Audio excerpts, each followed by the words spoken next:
Fate, Souls and Singularities by Mundatorem Chapter 1-5. Chapter 1. Out of Frying Pan. Heavy metal boots crunched across the ashen field, the only sound that could be heard save a faint crackling of flame. The Ashen One stopped. Just behind the firekeeper, the woman knelt down in front of the embers of fire. His head slowly turned towards the orange ring of fire which hung in the darkened sky flickered ever so slightly. The glowing of the horizon fading as darkness began to creep in around them. The only light that still persisted was the faint flame which fluttered ever so slightly in the firekeeper's hands. The Ashen One stared down at what she held.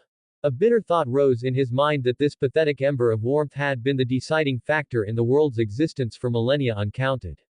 A sigh escaped his throat, it was a dry thing, blowing away some of the dust in his visor. Twisting the sword in his hands, he stabbed it into the ground next to him, right hand resting on the pommel. Ashen One, the firekeeper's whisper called out to him, her voice sounding serene and full of kindness even as the dark crept in around them. The horizon no longer existed, the seal branded in the sky had been blown out. Still, the servant remained silent. There was nothing else left to say. But she didn't need him to say anything, she continued on with one final question to him, hearest thou my voice still? The question echoed around him as his eyelids shut. A final, unnecessary breath escaped his useless lungs. He felt the darkness encroach in, his body becoming numb. Yet, he did not find himself disappearing. He would have frowned, he felt something pulling him. Raising his head, he beheld a glowing light. A singular orb with rings circling it. Information, random parts were forced into his mind. A concept of a place after death. A throne of heroes. Where legends would dwell. The information flooding into his mind was painful at best and agonizing at worst, considering that as an undead he was granted an extraordinarily high pain tolerance. This was on the extreme end of the spectrum. As the pain continued to rack his brain, he could feel a voice calling out to him. From beyond this throne. He could feel the pull of a summon, except it was different. Stronger somehow than before. He moved his spirit, he could feel it. The choice to accept the call for aid from whoever was summoning him. It wasn't what he had expected in the least. This entire situation was far too bizarre. However, he was a warrior of sunlight. Honor bound to heed the call of the summoning, he allowed it to pull his body towards the light. Hurry up. Olga continued to whimper, continually casting nervous glances over her shoulder as the trio stared down at the shield on the floor. Mash held an anxious expression. Is it supposed to take this long? Fujimaru Ritsuka asked, awkwardly rubbing the back of his neck. He flinched when Olga Marie turned to face him with a glare, a vicious bard on the tip of her tongue before she held herself back. Inhaling and exhaling as she controlled her breathing. It depends. She growled out, turning back to face the shield. Mash saw this as her opportunity to expand further. Summoning using the fate system means we can make the attempt without a catalyst.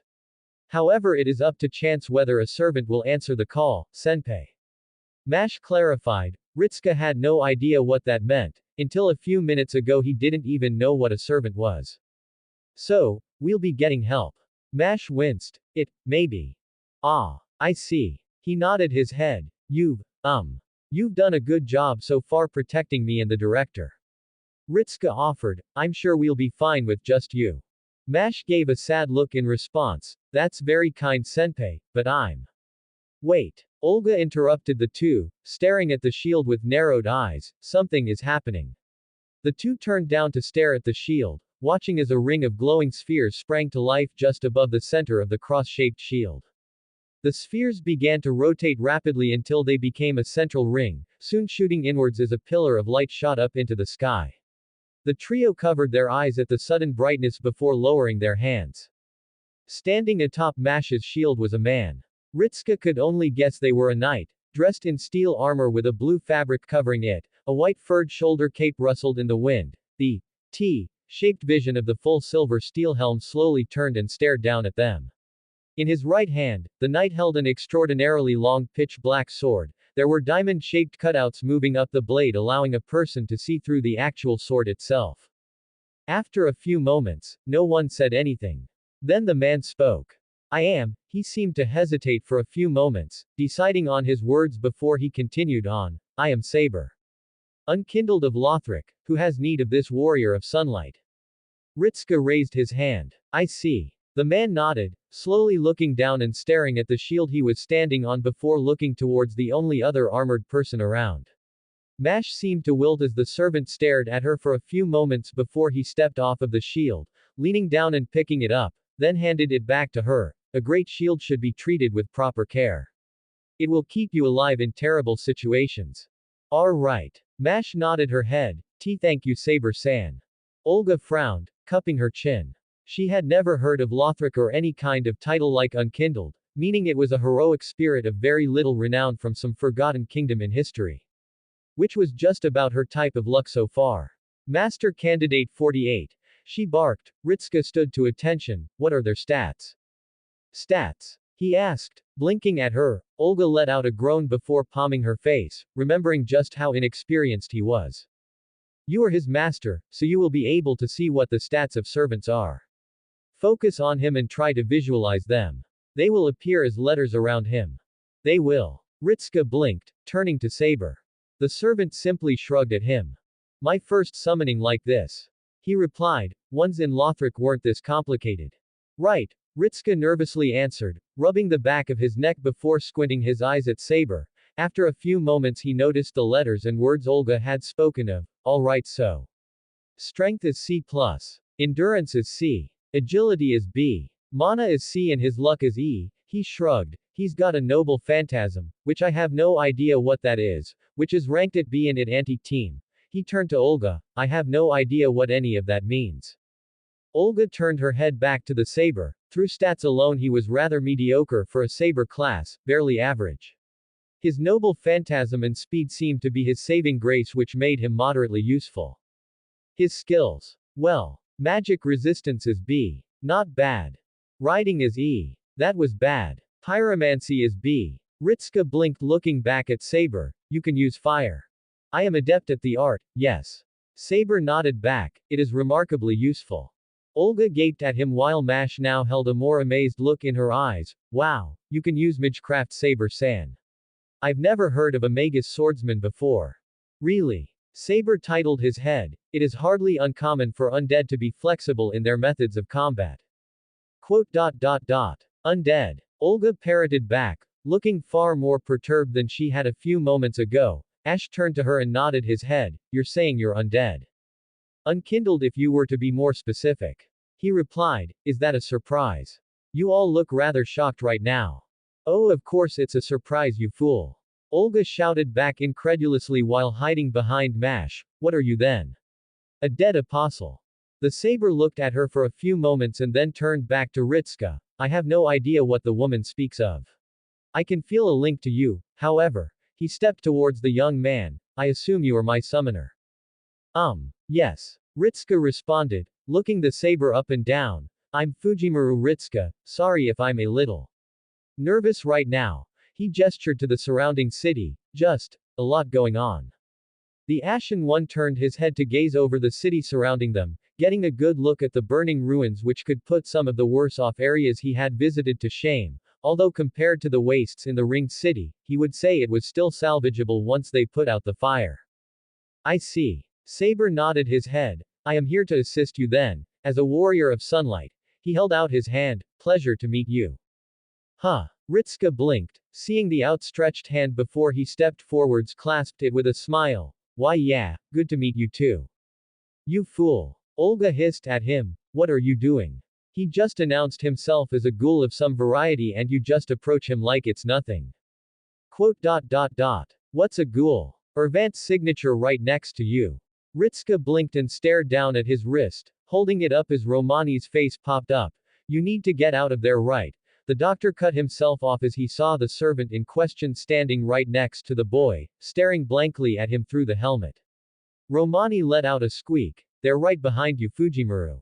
I know, the boy slowly nodded his head. This is Saber. I summoned him, sending a slightly questioning glance over to Mash. I did summon him, yeah. Yes, Senpai. Mash nodded, shifting her gaze over to the Saber servant. We're happy to have your assistance, Saber-san. Indeed, the Unkindled murmured, tilting his head as he stared at the doctor. What is this anyway? Some sort of sorcery. It's a hologram. Ritsuka replied. He himself didn't understand it that much either. All he knew was that it was a magic hologram.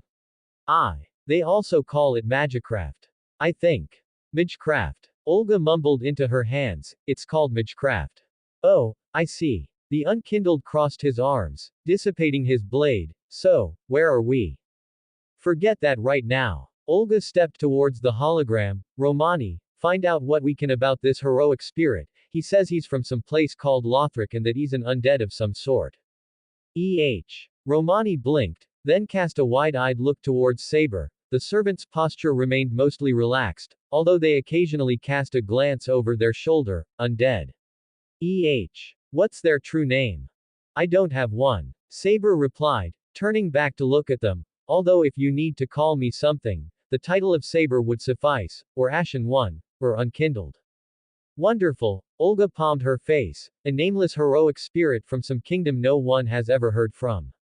The Ashen One titled his head to the side. While it was somewhat insulting, he was well aware that as an Unkindled, he was worthless from the beginning, so it wasn't much of an insult to his pride, if he had any to begin with. One thing, however, stuck out to him. You have never heard of Lothric? He asked, somewhat bewildered. The woman turned to him and made to speak before a voice cut her off. Director. Romani interrupted them. I'm sure you can discuss this later, but right now I think you need to move. A servant summoning would have attracted the attention of the nearby skeletons. Skeletons. The Saber clicked his tongue in annoyance, troubling foes, especially when the return. Turning his head to stare down at Ritsuka. When shall we move, Fujimaru? You can call me Ritsuka if you like. The boy replied with a small, somewhat relieved, smile before he turned to the director. So, when do we move to? Olga bit her lip, struggling to think of something before she abruptly turned away. Right now we need to move to find cover, this street is too exposed. Ritsuka and Mash nodded their heads in unison while the Ashen One stared out across the cityscape, his eyes trailing over the surrounding areas before he shrugged and moved to follow after them. All unaware of the set of eyes that were observing them in the distance. Saber swung his sword downwards, instantly shattering the skeleton that had charged him. Lashing out with his left hand, he let loose a small explosion in the face of the second one which had attempted to flank him, the bones being sent flying off in all directions before they dissipated into purple smoke. Saber stared at them for a few moments before he let out a noise of surprise, bit different than how I remember. He shrugged, must be summons of some sort, I suppose. Turning around, he caught a glimpse of the shielder servant slamming her weapon at her own opponent, the skeleton easily being shattered before she ripped the shield free from the ground, lashing out with the bottom of the metal instrument and uppercutting another opponent. The Unkindled One frowned, her own movements appeared somewhat sluggish, as if she was unused to her own strength. He dismissed it soon after, as she would probably learn how to better control herself in the future, so there was no real reason for his intervention. Although he might give her some pointers if it got bad enough, he didn't really use a shield that often. It normally meant having to give up his pyromancy hand or his sword in order to use one, and that wasn't exactly something he was all too pleased with at times. Ritsuka watched Mash and Saber make short work of the skeletons with an almost odd expression. He hadn't actually seen anything like this before.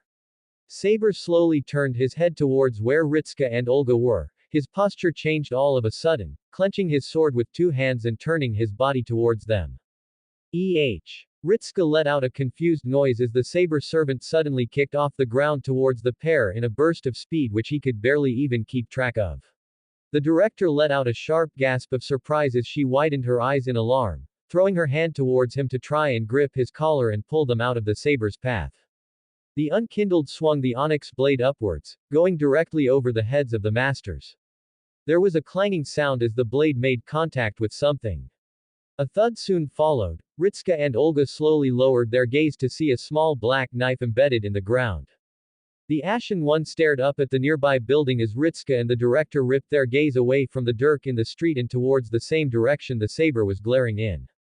Get down here, Wraith. Saber barked out at the building. I already know you are present. Mash turned around from where she had finished off the skeletons to see Saber shouting at the room. Romani's panicked voice soon came up on the communicator. You have a servant signature nearby. It looks a little weird, but it's there. The man called out. It wasn't there previously, so I assume it's an assassin servant. Saber continued to glare up at the building. Very well then. Cocking his fist back, his left palm burst into flames before he made an overhead throwing motion. A ball of fire emerged from his hand and rocket through the air before crashing into the building, blowing up a good portion of it. Mash rushed in front of Ritska and the director, covering the pair with her shield as pieces of debris rained down onto them. The pangs of bricks against metal continued on for a few seconds before ceasing. Only to be replaced by Olga's panicked cry, "What are you doing? Throwing fireballs around like that? What if your master had gotten injured? He would be fine." Saber dismissed. Never heard of an undead who couldn't walk off a few mild injuries. We're not undead. Saber jolted, his head snapping to them in shock. You are Erg.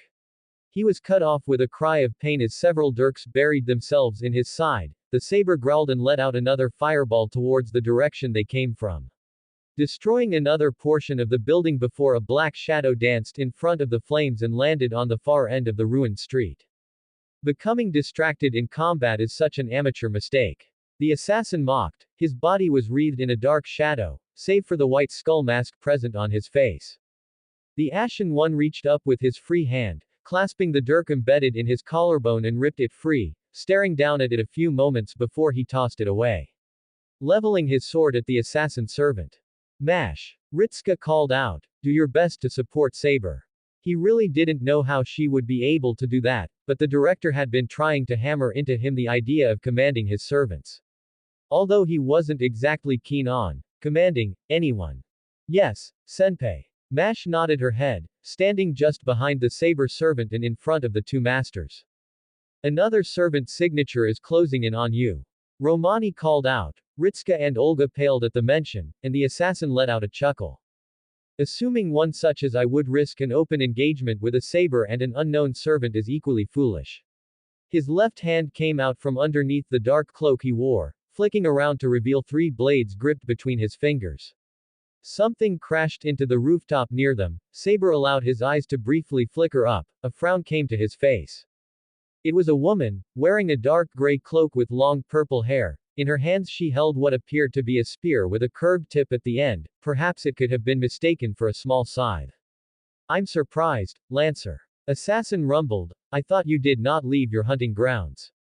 I sensed another servant. She replied with a gentle tone. I had thought it was him, but this is very much an improvement. Snake-like eyes flickered onto the shielder and the two masters. Ah, such young supple skin you have. Mash backed away, moving to stand closer to her master while the unkindled remained where he was, eyes flicking between the two servants. There was a beat. Then they both lunged towards the group. And this is the rewrite. As for some concerns about the Dark Souls servants' stats in the future being underpowered, I think it's actually pretty fair to them. Anyway, for future reference. Ashen 1 stats. Ashen 1. Servant. Saber. Strength. C+. Endurance. C+. Agility. B. Mana. C. Luck. E. Noble Phantasm. B. Onyx Blade. B. Anti-team max target. 50, max range. 0 to 40. Elfried releases a wave of black fire towards their opponents. Blade is swung in an arc. Class skills. Riding. E. Magic resistance. B. A. Personal skills. Pyromancy. B. Battle continuation. A+. Disengage. C+. Mystic Slayer. A. Gods, demons, dragons. Doesn't matter to me what I kill. The lands of Lothric are perilous and one doesn't survive without being able to slay the many monsters which inhabit the world. Utility of weapons. B. Without a doubt, undead are known for using anything they can get their hands on as a weapon. While it will not equal a skill like Knight of Honor, he will be able to use any weapon he picks up with a degree of competence. He is not a master, but he is average enough, a jack of all trades, if you would. Summoning. Servant, Saber. I have answered your calls. I may have no name but I shall do as you direct me to. God, demons or dragons. Your foes are my foes. Dialogue 1. Free time. I must admit, this is something unusual to me. One never strayed far from conflict in Lothric. Dialogue 2. I must apologize if I am lacking in social cues. Conversation isn't a common thing where I am from. Dialogue 3. The relationship between a servant and a master. Is the answer more complicated than the assigned roles? Dialogue 4. If you have Enkidu. So, they turned away from their created purpose as well. Ha! At least I am not the only failure around here. Dialogue 5. If you have Sigward. Never mock the one who dresses like an onion, he is a fiercer warrior than you could possibly imagine. Makes a pretty good Estus soup as well. Dialogue 6. If you have Artoria Pendragon. A king, you say. Such a responsibility to place on a little girl, is it not? Dialogue 7. If you have Aldrich. Master. I realize I should not question your choices of servants, but that thing isn't pleasant company of any variety. It would be better disposed of, quickly. Dialogue 8. If you have the chosen undead. So, he was the first, was he? I see the way he stares at me, like I'm lower than a common hollow. Yet I can't help but pity him all the same, to be tricked in such a way is saddening. Then again, I don't know what choice he would have made had he known, but he had more experience with it than me. Dialogue 9. If you have Solaire. Oh, a warrior of sunlight. You pick your allies well, master. They are as formidable as they are honorable. I was a member of such an order as well. Dialogue 10. If you have Pontiff Sullivan. He is spiteful and cruel, but he is determined. No, he is driven. Even if, in the end, he was right. I can't overlook it. Even if he was correct, it did not make him right. Dialogue 11. If you have Slave Knight Gale. He's a good man. Of all the undead in existence, he was probably the best of us all. He deserved a better end. Dialogue 12. If you have Fire Keeper. Ah, so she's here too. That's good, she'll stay with us all to the very end. No matter how difficult or hopeless it becomes, she'll stay with us. Dialogue 13. If you have Gilgamesh, archer or caster. He's an arrogant one, isn't he? Yet I hear he has quite the collection of weapons. Truly, I wonder if I could use my bottomless box in such a way. Oh, nothing, simply an idle curiosity and nothing more. Dialogue 14. If you have Cu Chalain, caster or lancer. Ah, see you. Off to the simulator or you. I'll join you for a few matches, I feel as though it's getting closer, in your favor. Dialogue 15. If you have patches. Quote. I see. Well, no surprise he's here. Whenever you would least expect him, he seems to materialize. Well, not that there's any helping it. But, I would watch your back around him, more so if he smiles at you. Dialogue 16. If you have Scathach. I will admit, there is something about her that is a little unnerving. Not fear exactly, but whatever else she says, we do share a similar nature. At least as far as God-slaying goes. Dialogue 18. If you have Gawain. It truly is somewhat disconcerting, how similar our faces are. Still, I can't say it's too bad, considering what he's like. He would be considered the model of a warrior of sunlight. Likes. What do I like? I've never really thought about that before. Few undead get the chance to experience any joy. Hates. Mimics. Trust me, you're better off not knowing. You'll never look at a chest the same way again. Wish for the Holy Grail. Wish. I suppose. I wouldn't mind being human, to be something more than ash, to have a choice in my life, but I can put aside my desires for the greater good. Bond Level 1. This will be a difficult journey ahead of us, Master. I shall remain your sword for the entire way forward. Bond Level 2. This is certainly thrilling, it's like being in Lothric again, but it is better to have allies. Bond Level 3. You are a good ally to have. What I would have given to have you by my side as I slew the Lords of Cinder, perhaps I wouldn't have died so often. Bond Level 4. You have been kinder to me than expected. Few have shown me such concern before, only the Fire Keeper. It seems she has some competition in that regard. Bond Level 5. You are a true friend, Master. Even if I were to hollow by the end of this quest. Know that the memories of our journey together shall be forever inscribed into my very soul. When we prove victorious, I shall be at ease knowing I aided a true hero. Birthday. Birthday. I suppose this is a time for celebration. With each passing year your wisdom grows. During an event, it appears there is a commotion happening, breaks from our battles are few and far between. Perhaps we should investigate. First Ascension. Ah, I indeed feel stronger. Perhaps I shall return to my god-slaying self yet. Second Ascension. I feel like Grand, if Vort were still alive I would challenge him to a fist fight, well, probably not. Third Ascension. I'm in my prime, as I am I would fight any opponent you ask of me, Master. Fourth Ascension. I feel stronger than ever before, this power. I wonder if this is how the Lords of Cinder felt. Welcome to Fanfic Audiobook, your go-to place for immersive audiobooks. If you enjoy the content, don't forget to like the video and subscribe to our channel for more amazing stories. Chapter 2. Back into the fire.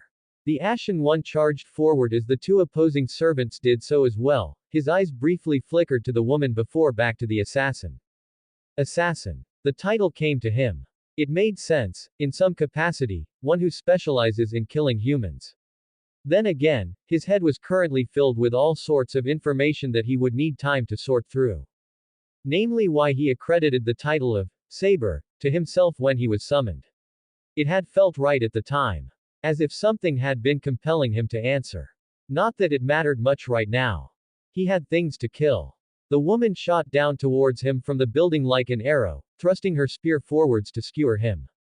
Saber raised his left hand towards her, still paying attention to the skull-masked individual before he set off a pyromancy. The woman clicked her tongue as the explosion rushed towards her, flicking her hair out to the side as chains spawned forth, latching themselves onto a nearby lamppost and dragging her to safety. Assassin leapt into the air, throwing several dirks towards Saber. The swordsman raised his forearm in front of his helmeted face. Two of the knives buried themselves into his gauntlet, although he paid it no mind as he continued his charge. Skidding to a halt and pulling his leg back, Saber kicked with all his might at the large piece of debris in front of him towards Assassin. The lump of rock shot through the air like a cannon towards the servant. He let out a click of his tongue, maneuvering his body into a corkscrew spin and allowing the projectile to fly just underneath him. As he spun he flicked out his left arm again. Several more dirks shot forth towards Saber. The unkindled one rolled to the side as they embedded themselves in the street before he shot back to his feet, kicking off the ground with enough force to shatter the concrete beneath him and let out a small boom, clearing the distance between the two servants in an instant. Assassin, far from being surprised, looked as though he had expected the sudden shift in speed. As he came back down to the ground, he saw Saber thrusting his black greatsword towards his head. Assassin grinned behind his mask as he flicked out a dirk into his hand, tilting his head to the side so the blade sailed just past his eyes. Saber turned his body to perform a shoulder bash.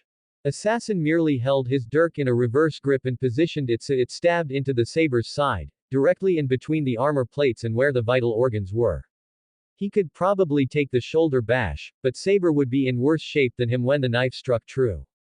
The Saber's shoulder slammed into his chest. Assassin felt the air forced from his lungs as he shot across the street and slammed into the wreckage of a car. Metal shrieked as it caved inwards to accommodate his shape.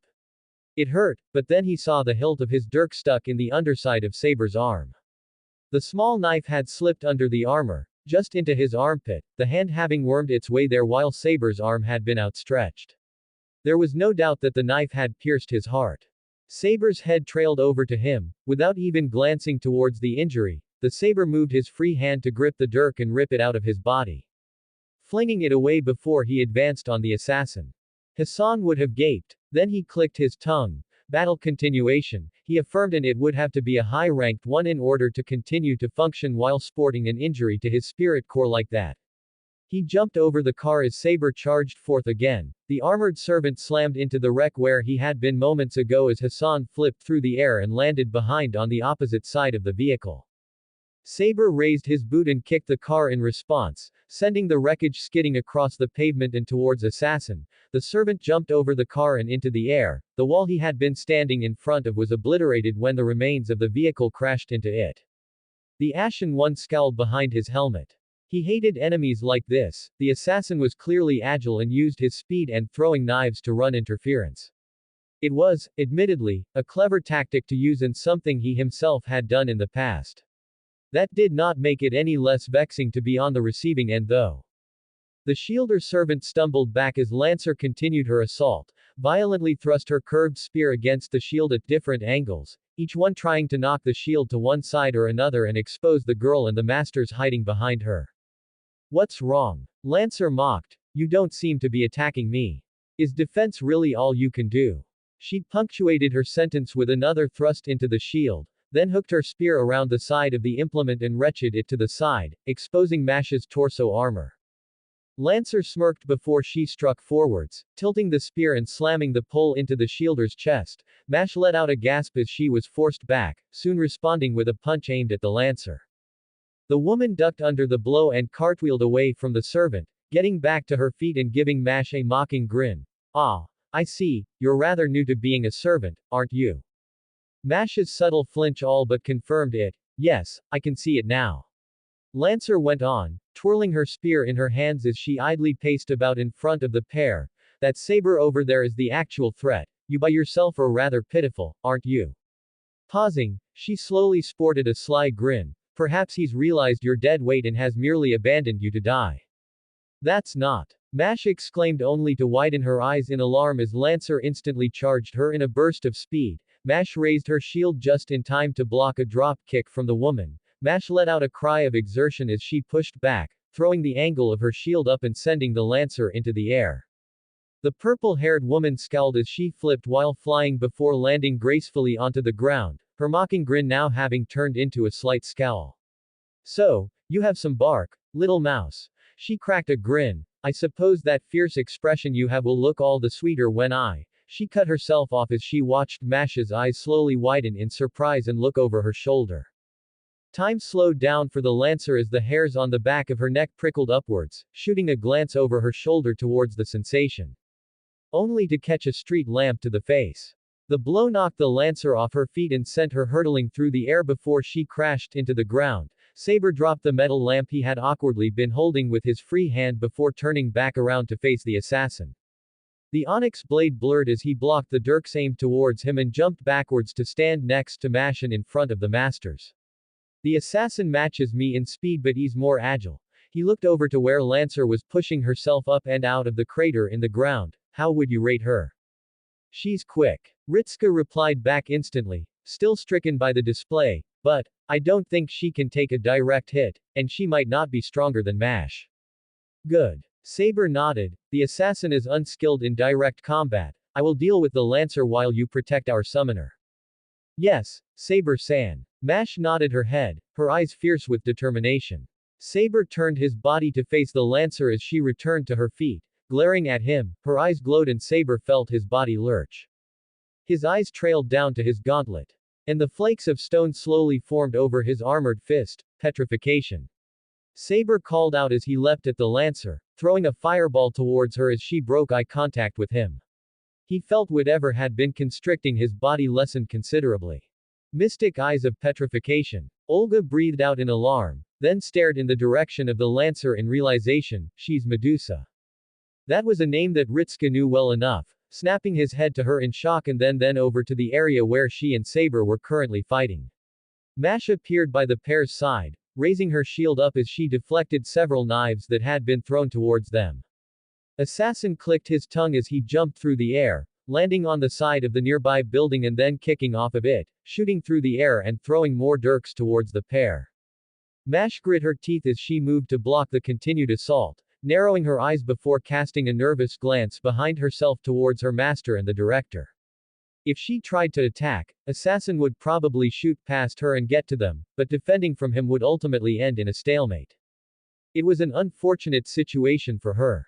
Ash parried the lance upwards, throwing his fist forwards in a punch. Medusa ducked under the blow, crouching low and spinning around with her leg to strike the back of Saber's knee. The servant dropped down as Medusa's boot made contact. However, his fist ignited in fire before he slammed it into the ground between them. A trail of black fire soon sprouted forth, snaking along the pavement as it shot towards the Lancer. The woman widened her eyes in alarm and kicked herself away from the Saber servant, the black fire soon sputtering out after a few meters. What manner of saber fights with magic? If one has it, why not make use of it? The unkindled replied with a grunt and a shrug, much like your peculiar talent, although you do not look like a basilisk.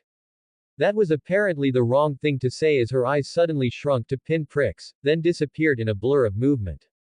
Saber widened his eyes behind his helm, spinning around and raising his sword to block the lance that would have gone through his head had he been any slower. The woman's eyes glowed as they locked onto his own.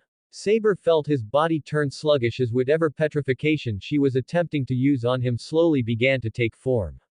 The Ashen one clicked his tongue, his left hand lashed out and gripped the pole of the lance, wrenching it to the side. Then his head slammed forwards, his metal helm smashing into her face causing a satisfying crunch to echo out as he broke Medusa's nose. The woman let out a cry of pain as she stumbled back.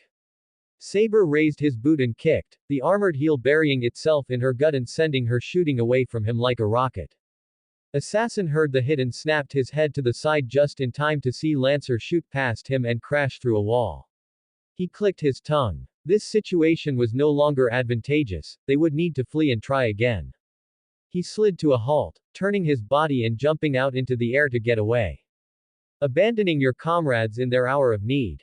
A calm voice spoke out. Assassin widened his eyes in alarm as he caught sight of a figure standing atop the building in front of him. The figure waved their hand in front of them, a dozen burning runes formed in front of the man and illuminated his features. Dressed in blue robes and looking like a druid, in his hand he held a large ornamental staff. His hood covered his face, although the reds of his eyes could be seen as they reflected the flames. Not very sporting if you ask me. Caster quipped, then flicked his wrist, sending the runes shooting towards Assassin.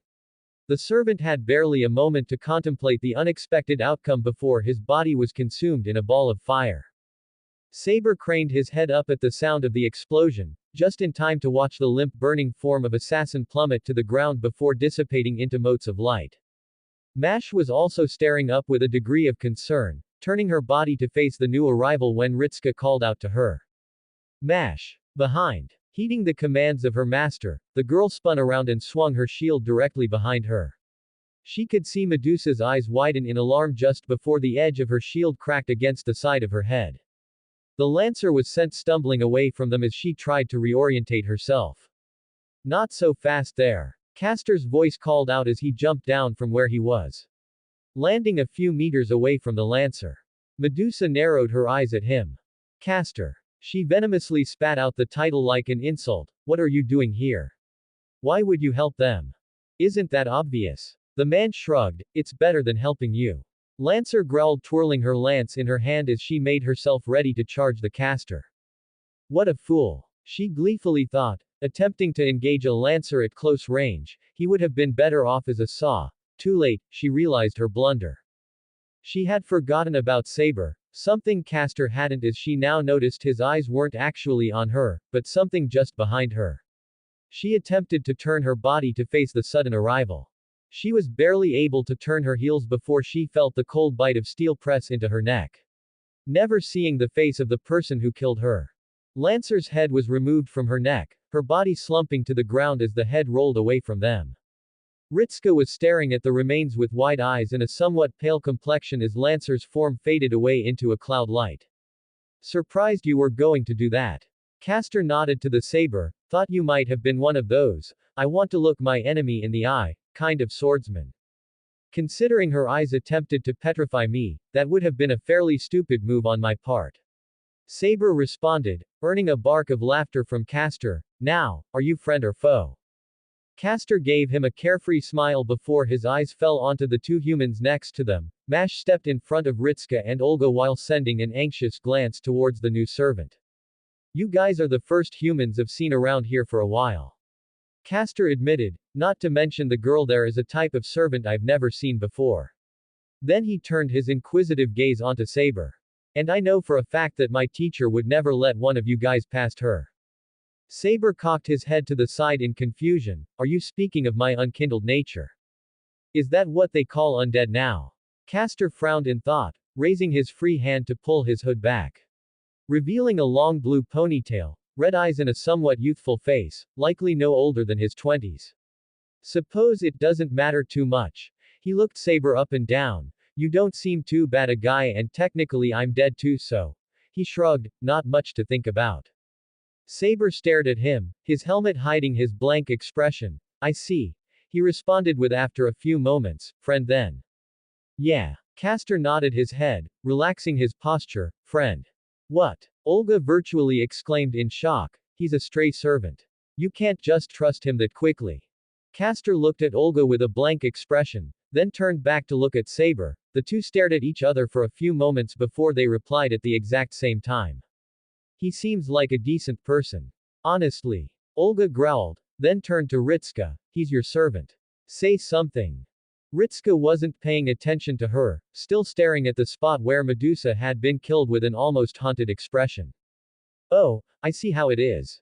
Castor nodded his head with a frown, then stepped towards the master. Mash made to move in front of him when Castor held up his hands in a surrendering-like gesture. Easy lass, just going to shake him out of it. Mash looked hesitant, sending a glance towards Saber. The servant nodded his head, seemingly giving permission for the caster to make the attempt. Mash relented and allowed the man to pass. He stood just to the side of Ritska. Then pulled back his middle finger with his thumb and flicked the boy in the side of the head. Ritska recoiled at the sudden impact and turned to see Castor staring at him with a blank expression, first time seeing someone die. Huh. Ritska swallowed. Why yeah. Not really, Castor nodded his head. Well, I can only tell you to man up and push through it. The servant shrugged, throwing a thumb over at the servants behind him. Those two are gonna be in deep shit if you keep freezing up like a newborn every time you see a drop of blood.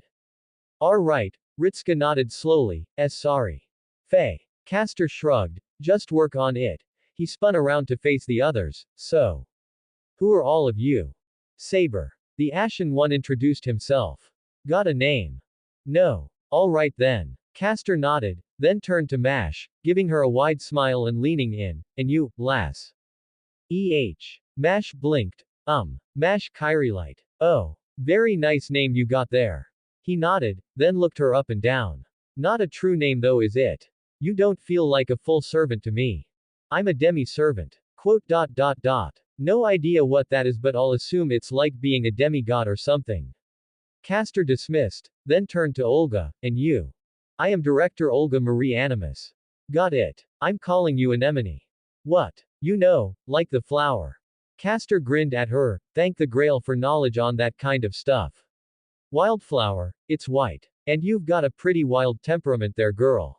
You how dare. Anyway. Castor cut her off. I'd advise all of us to get somewhere not in the open. With all the fighting we were doing around here, we're liable to attract the attention of a certain prick I'd rather not face right now. He paused, or Berserker will come lumbering up here. There are more servants. Olga widened her eyes in alarm. Castor scratched the back of his neck. 3, although I'm one of them. The man explained, we can do it later. He threw a thumb over his shoulder. Best to follow me. You think we're stupid enough to? Alright. Ritska nodded his head. Come on, Mash. Then walked after the caster, leaving Olga gaping at him in shock. Coming, Senpai. Mash followed after him. Saber watched as the trio walked past him, then looked at Olga. The woman still gaping like a fish before scowling and marching after them. Saber stared blankly at the retreating figure of the individuals before he shrugged his shoulders and followed after them. He could probably do with some information anyway. The group soon found themselves before a building. Castor had described it as a school before everything, in his own words, went to shit. Something that he had promised to explain better once they had hidden themselves away.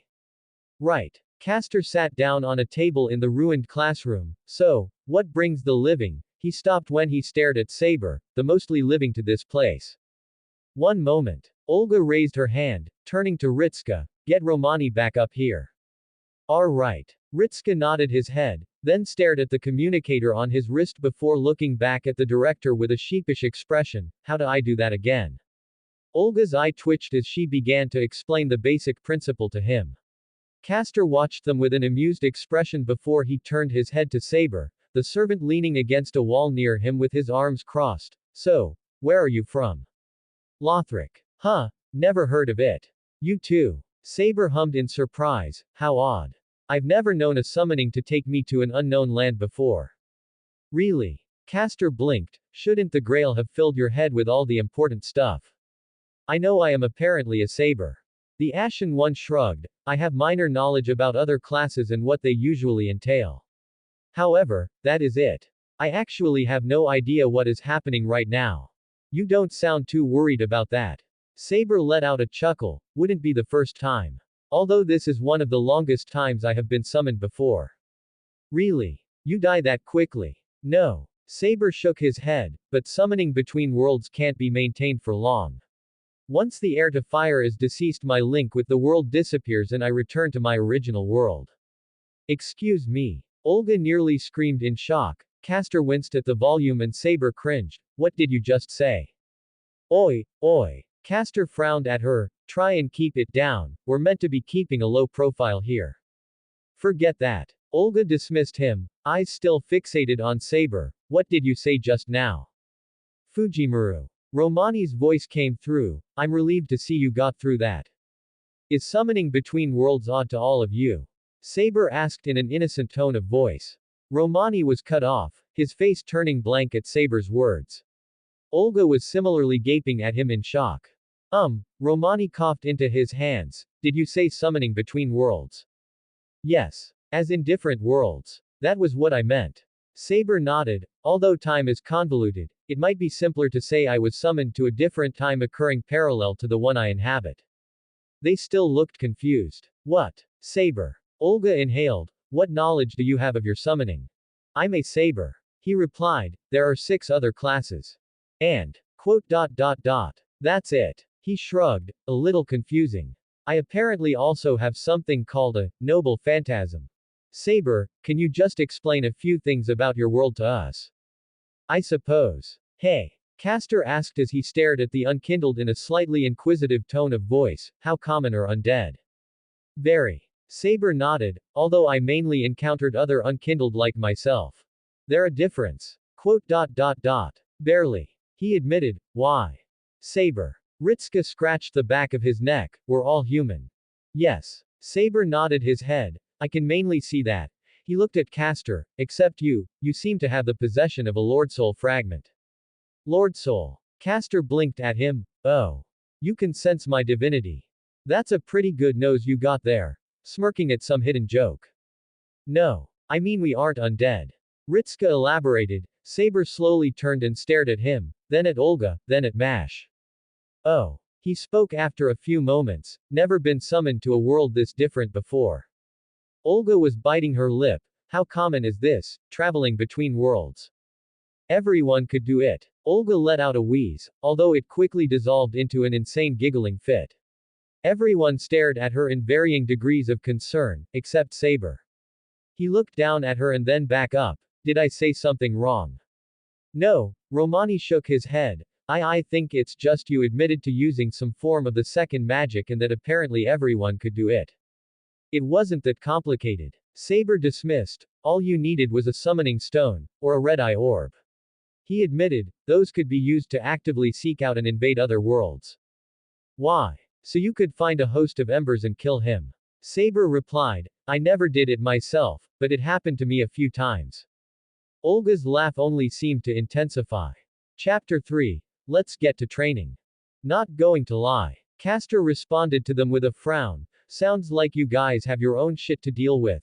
Giving a small, somewhat uncaring shrug, he continued on. Then again, I've got shit to deal with here as well.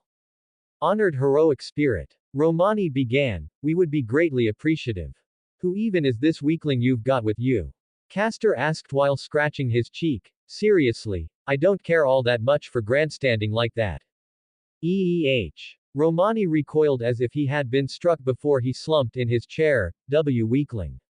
I've been called a weakling by someone I've only just met, the man mumbled, expression downcast and somewhat despondent for a few moments. He inhaled and then looked back up, trying his best to build up his confidence again. Allow us to confirm something, you're a servant summoned for the Holy Grail War, aren't you? Yeah. Castor nodded, although I wouldn't call it Grail War anymore. He clicked his tongue as an expression full of annoyance flickered across his face. It turned into something ugly about halfway through. What? Olga looked up from where she was sitting, having been able to compose herself somewhat following the Saber's rather nonchalant declaration that he had come from a different world to them and that such an event was fairly standard practice for them, although she at least suspected it was a smaller scale version of the second magic. At least, she hoped to preserve what little sanity she had. What do you mean? Got to the midpoint of the war. Castor explained. One day all of the humans just up and vanished. He snapped his fingers to punctuate the sentence. City was engulfed in fire and by the end of it only we servants remained. Exhaling, his expression slowly turned grave. Then Saber, not that one over there, but the Saber for this war. She went on a rampage through the city, pretty much besting every servant she came across. A thoughtful look crossed his features, except Berserker. I managed to catch sight of those two fighting once, looked like they were pretty evenly matched. Is the Berserker still alive? Olga asked. Castor rubbed his chin. I know for a fact Saber is. He replied, then gave a small shrug. However, I managed to catch Ryder heading for the opposite end of the city in a hurry. Guy was going after something before I caught him, and considering Lancer and Assassin had gone for you. Then it stands to reason that Ryder was charged with dealing with Berserker. Saber surmised. Castor gave a nod, confirming the assessment. Then the only servants remaining in this Grail war are yourself, Saber and Berserker. Pretty much. Castor replied. And Archer, although he doesn't really leave his spot that often. He's basically a gatekeeper for Saber. Olga frowned. I thought it was odd, but why are the servants working together? More than that, how are they still around? That, I got no clue. Castor replied. After Saber beat them, that nasty black mud changed them somehow. They lost a lot of their old skills, basically becoming little more than wraiths, but they were a pain to deal with. Saber and her servants started trying to hunt down myself and Berserker and all those nasty summons she had. Castor sniffed, crossing his arms and giving a small shrug. Basically, if you want whatever your issue here solved, you're going to have to take care of Saber and Berserker. And you are offering your aid. Olga raised an eyebrow at him. Castor nodded his head and gave her a wry smirk. Well, yeah. Nothing against the little lady there and your undead buddy, but Saber and Berserker are a whole different level of trouble than those shadow servants you fought earlier. He reminded them, hell, even Archer might give you some trouble. Guy's been a pain in my ass as it is. Olga bit her lip, looking pensively away from the Castor as he stared down at her. What? Not a bad deal, is it? You and your pals get to solve whatever's wrong with this timeline or city or whatever, and I get to win a Grail war. Sounds like a win-win situation if you ask me. That's why you saved us. Olga crossed her arms and pointed out, so we could help you. Absolutely. Castor admitted immediately and without a hint of shame. Although let's face it, you guys ain't got much choice right now, do you? Olga grit her teeth but said nothing, turning away from Castor's knowing smirk. Saber, who had been staring out of the window until that point, turned to face the group, the Saber, Berserker and Archer. What can you tell us about them? Castor grimaced. Like I said. Saber is a monster. The magical energy she was throwing around was an absolute storm of destruction. Berserker could match her strength even with all that, with barely half the presence. I don't know who's stronger between the two of them. Archer, well, he fights with swords. Olga stared incredulously. What type of archer fights with swords? What kind of saber fights with fireballs? Castor smirked back at her and nodded over at the Ashen one. The Saber in question merely shrugged in response. Yeah, Saber and Archer won't move from where they currently are right now though. Archer never strays far from her. In Berserker, he wanders. Castor shrugged, although when I saw him catch sight of Saber, the guy went into a frenzy.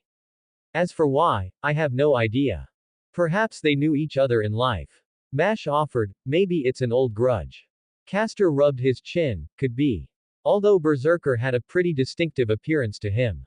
What did he look like? Olga asked, then looked to Romani. If we can have some detail, we may be able to narrow down their identity. Fair enough. Castor sighed. Bastard was encased in stone-like armor. Big shield a little smaller than the lass's. Then there was his giant club. Looked like a huge stone tooth. Saber suddenly stilled by the window, then exhaled and placed a hand on his helmet before speaking up. These. The summons that can be called upon, they are all from different times. All dead. Castor nodded. Basically you get famous enough, you work your way onto the throne. I see. Saber nodded. Does Saber have any relation to dragons? Castor narrowed his eyes, remaining silent for a few moments before he nodded his head. Legend said they had dragon blood in them. Although probably a dragon core if you were to be more specific. Would explain all the magical energy. Quote. Hovel. Saber let out a huff. The Berserker is Hovel the Rock, or at least that is my suspicion. Olga widened her eyes. Someone from your world. Saber hummed and nodded in response. It would explain his frenzy when encountering Saber if she truly was of the dragon blood. Considering he was one of the most prolific dragon slayers to exist. Quote. Shit. Castor grimaced. Anything else you can tell us? I'm kind of drawing a blank on him. Well, ain't from our throne of heroes so. He gave a hapless shrug, kind of relying on you here.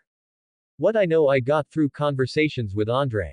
Saber replied. Apparently the original Hovel was actually a bishop of Gwyn, Lord of Sunlight.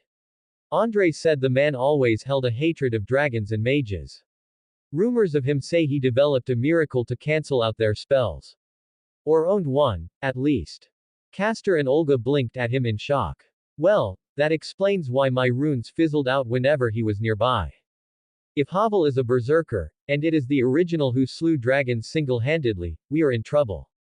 Saber replied, considering I found myself almost outmatched by someone who merely took on his mantle, millennia after his disappearance.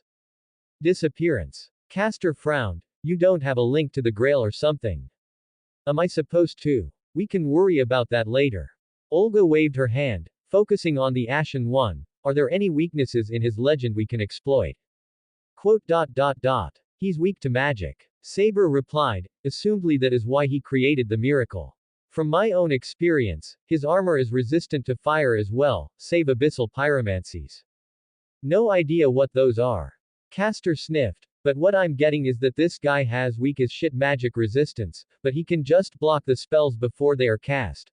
When Saber nodded in response, Castor let out a whine. Why couldn't I have been given my spear? Spear. Mash blinked. You could have been summoned as a lancer, Castor san. Huh. The druid blinked and turned to her with a look of surprise, then looked back at the group. I have not introduced myself to you guys yet. They shook their heads in response. Huh, weird. Castor sniffed. Anyway. See you Chaldea. I'm somehow a caster. See you Chaldea. Romani exclaimed in shock. The legendary Hound of Ulster and wielder of Guy Bolg. No wonder you could have been summoned as a lancer, your stats would have been near a rank. Castor sent the man a flat look. Thanks for reminding me that my luck is bullshit, pal. Real grateful for that. Romani gave a nervous laugh, looking away from the caster. Anyway. See you huffed. Berserker would be at the far end of the city, Saber and Archer will be up there. He threw a thumb over his shoulder and towards the mountain in the distance. The mountain. Ritska blinked in surprise, why would they be there? Well, underneath it anyway. See clarified as he stood up and rolled his shoulder. It's where the greater Grail is, so Saber will be there, likely healing from her encounter with Berserker or Hovel, whatever his name is. So, Saber isn't going anywhere? Ritska asked. See nodded his head, causing the boy to let out a small sigh of relief. Then should we deal with Berserker first? He asked, looking at the director for guidance. The woman remained silent as she bit her thumb, lost in thought before noticing she was being spoken to. She blinked and turned to him in mild puzzlement. What? Berserker. Ritska repeated. Should we deal with him first? He asked in a somewhat hesitant manner in case she was set off again. The woman made to speak then stopped herself, turning to Castor and frowning. And Archer will not move from his guard duty with Saber. No, not unless she wishes for it. Castor replied. He looked over at Saber. Be honest here, pal, what do you think our chances are? Saber turned his head to stare over the group before turning back to the caster. I did kill one who bore his mantle, although Mash lacks experience. She requires more training. Mash flinched at the declaration. Castor gave a sage nod before turning to the shielder's servant. Saber's right, lass, you're gonna need to get some more battles under your belt before you think about taking on a servant who hasn't been weakened. Yes. Mash nodded her head in affirmative. Castor gave her a smile and pat her on the shoulder. Don't go all sullen on me now, lass. A wide grin split his face. You'll ruin that pretty complexion of yours. Wah. Whoa. Ritska stepped in between the two of them, pushing Castor's hand away from her. Romani looked equally aghast before a somewhat resigned look entered his eyes. I suppose all those legends about your promiscuous nature were pretty accurate. Castor merely gave an innocent shrug in return, not bothering to make any form of denial in the least. Come on, kiddies. CU gestured to the door to the classroom as he marched out. There's some old track club we can use to practice there. Mash blinked. Practice. Yeah. Castor nodded as he strode through the hallway. You're gonna spar with we. Sure, learning to fight the skeletons and stuff is useful and all, but they aren't really all that powerful when compared to a servant. He looked over his shoulder as he saw Saber following them as well, then turned his head to Ritska. Nothing against him, kid, but I think Saber better sit this one out. Ritska blinked. Why? Well, it's more for the lass's benefit. Castor explained. Saber looks as though he has some experience under his belt.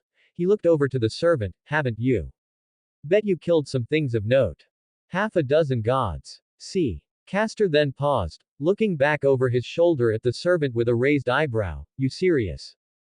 Yes. Huh. Castor blinked, then scratched the back of his neck. Damn. Teacher would probably try to fight you, and not just because you're an undead. Oh. Saber tilted his head to the side. She dislikes undead. Well, she is ruler of the land of shadows. Castor shrugged. Basically her job is to sweep away lingering spirits and stuff like that. You're a little different to what she would usually go for, but not enough for her to really care all that much. Saber shrugged his shoulders. Oh well. I believe there used to be an order of clerics who did the same. Not as good as teacher. Castor cringed, as if remembering some phantom pain. Not nearly as good as her. Saber merely hummed in response. Castor was stuck between finding the poor bastard's ignorance amusing or pitiful. If teacher ever found out about him, it was a thought that sent shivers down his spine, and he wasn't even the one her spear would be directed at. Something he could concern himself with later, he supposed. For now it was time to do his best to ensure that they weren't immediately killed when they went after Berserker. Right then, Castor twirled his staff, slamming the butt of it into the ground, and gave a challenging smirk. Ritska stood behind Mash while Saber and Olga stood off to the side. The woman had been staring at Saber with barely concealed curiosity for some time, since his nonchalant declaration of killing divine spirits, which she somewhat doubted considering his weak stats that she had been told of. Unless it was a personal skill which granted him the strength to battle divines, in which case it would make sense. I'm sure they'll be fine. Saber spoke up as he crossed his arms and watched as the other two servants prepared themselves. I'm not. Olga cut herself off. It was a lie, she was a little worried. This entire situation had spiraled out of control. She composed herself as best she could. I am concerned about our situation. Even if we deal with Berserker, there is still the matter of Saber and Archer that would need to be resolved. Ready, girly. Castor called out to her. Mash inhaled, closing her eyes before letting out a breath and opening them again. Ray, she barely got the words out of her mouth before she had to throw her shield up in front of her as nearly a dozen burning Celtic runes slammed into her, sending her skating back. Lesson 1, kid. Castor called out. Most guys won't give you the time of day for an introduction. Pausing, he raised a single finger. I mean, I normally would, but we are a little pressed for time here. Why, yes. Good. Castor beamed. Now, let's continue. He slammed his palm into the ground. Roots quickly shot out of the hardened dirt towards the shielder. She widened her eyes in alarm and leapt back, however they continued to follow her. Sliding to a halt, Mash slammed her shield as hard as she could into the closest root, snapping it and sending splinters shooting off in several directions. The moment she had done so, however, she left her torso exposed. Castor took full advantage of the slip and sent several more fireballs towards her. Only for them to dissipate a few inches from reaching her body. The caster blinked, then made an O shape with his mouth. Magic resistance, huh? Must be pretty high too. He chuckled, but that's careless girl. That wasn't my strongest attack to prove a point. He grinned, twirling his staff around, charging forwards. Mash narrowed her eyes as the caster closed the distance between the two of them in a few seconds. Mash swung her shield towards the caster servant. Cu ducked low, spinning his staff and planting the head into the side of her knee. Mash barely buckled as she turned around to strike him again. Cu flipped over the shield and landed a good few meters from them. You got some high endurance too. Not bad, not bad. He admitted, then frowned. But your attacking needs work, kid. I'm only just faster than you. You've got to predict my movements. Mash nodded, her head facing the caster with a more controlled posture. The caster hummed as he watched her. idly twirling the staff in his hands with ease, then smirked. Through saws. He shouted out, charging forwards at the same time a rune appeared in the sky, having been placed there when he had flipped over the shield moments ago. The rune sparked with life and then sent a bolt of lightning towards the girl. Mash raised her shield to block the lightning, then let out a cry of pain as the electricity slammed into the shield with enough force to send her staggering, only for Castor to appear before her and slam his staff into her chest, sending her stumbling to the ground. Play to your strengths. Saber called out from the sidelines, you've got more poise than him. Use that to your advantage. Mash grit her teeth as she returned to her feet. Castor stared at her with a peculiar expression. Saber's got the right idea. You've got a shield, but you haven't used your defensive noble phantasm yet. Flushing with shame, Mash looked away. I don't know how to use it. Quote. Huh. Castor blinked at her, seriously. No. Olga gaped at her, why not? The heroic spirit who gifted me this power. Mash explained, placing a hand over her heart with a sullen expression. They did not give me their true name. Castor raised an eyebrow. Why should that matter? A noble phantasm is instinct. Although, he hummed in thought, red eyes trailing away from her and finding themselves on a new target. Ritska blinked as he suddenly found himself the center of attention. A shield is meant to protect. So I shall assume your instinct is linked to that as well. His entire posture shifted, where but a few moments ago had been an almost cordial man, now was a warrior who would kill without hesitation. Mash tensed, widening her eyes in alarm as Ritska found himself slowly paling as Castor's killing intent honed in on him.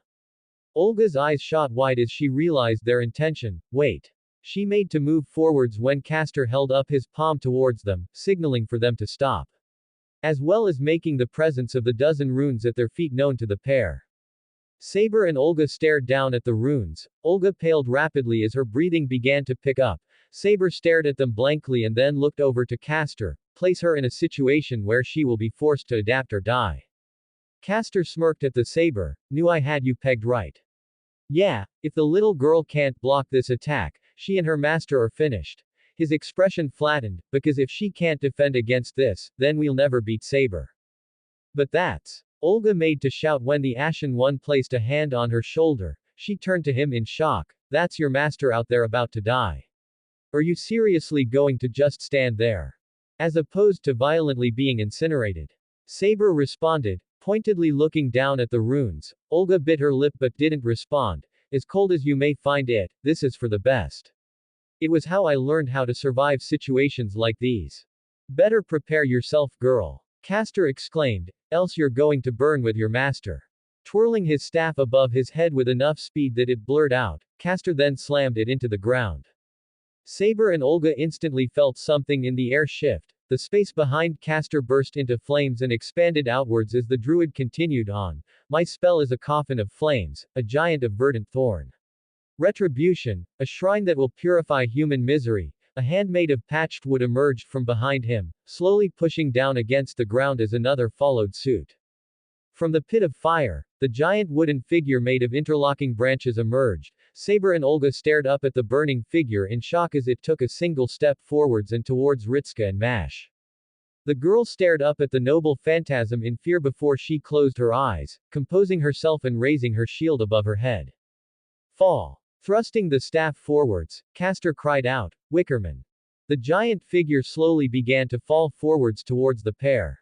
Mash opened her eyes and let loose a cry of effort as she slammed her shield into the ground in front of herself and Ritska. A bright blue circular shield formed in front of them moments before the wooden figure slammed into them.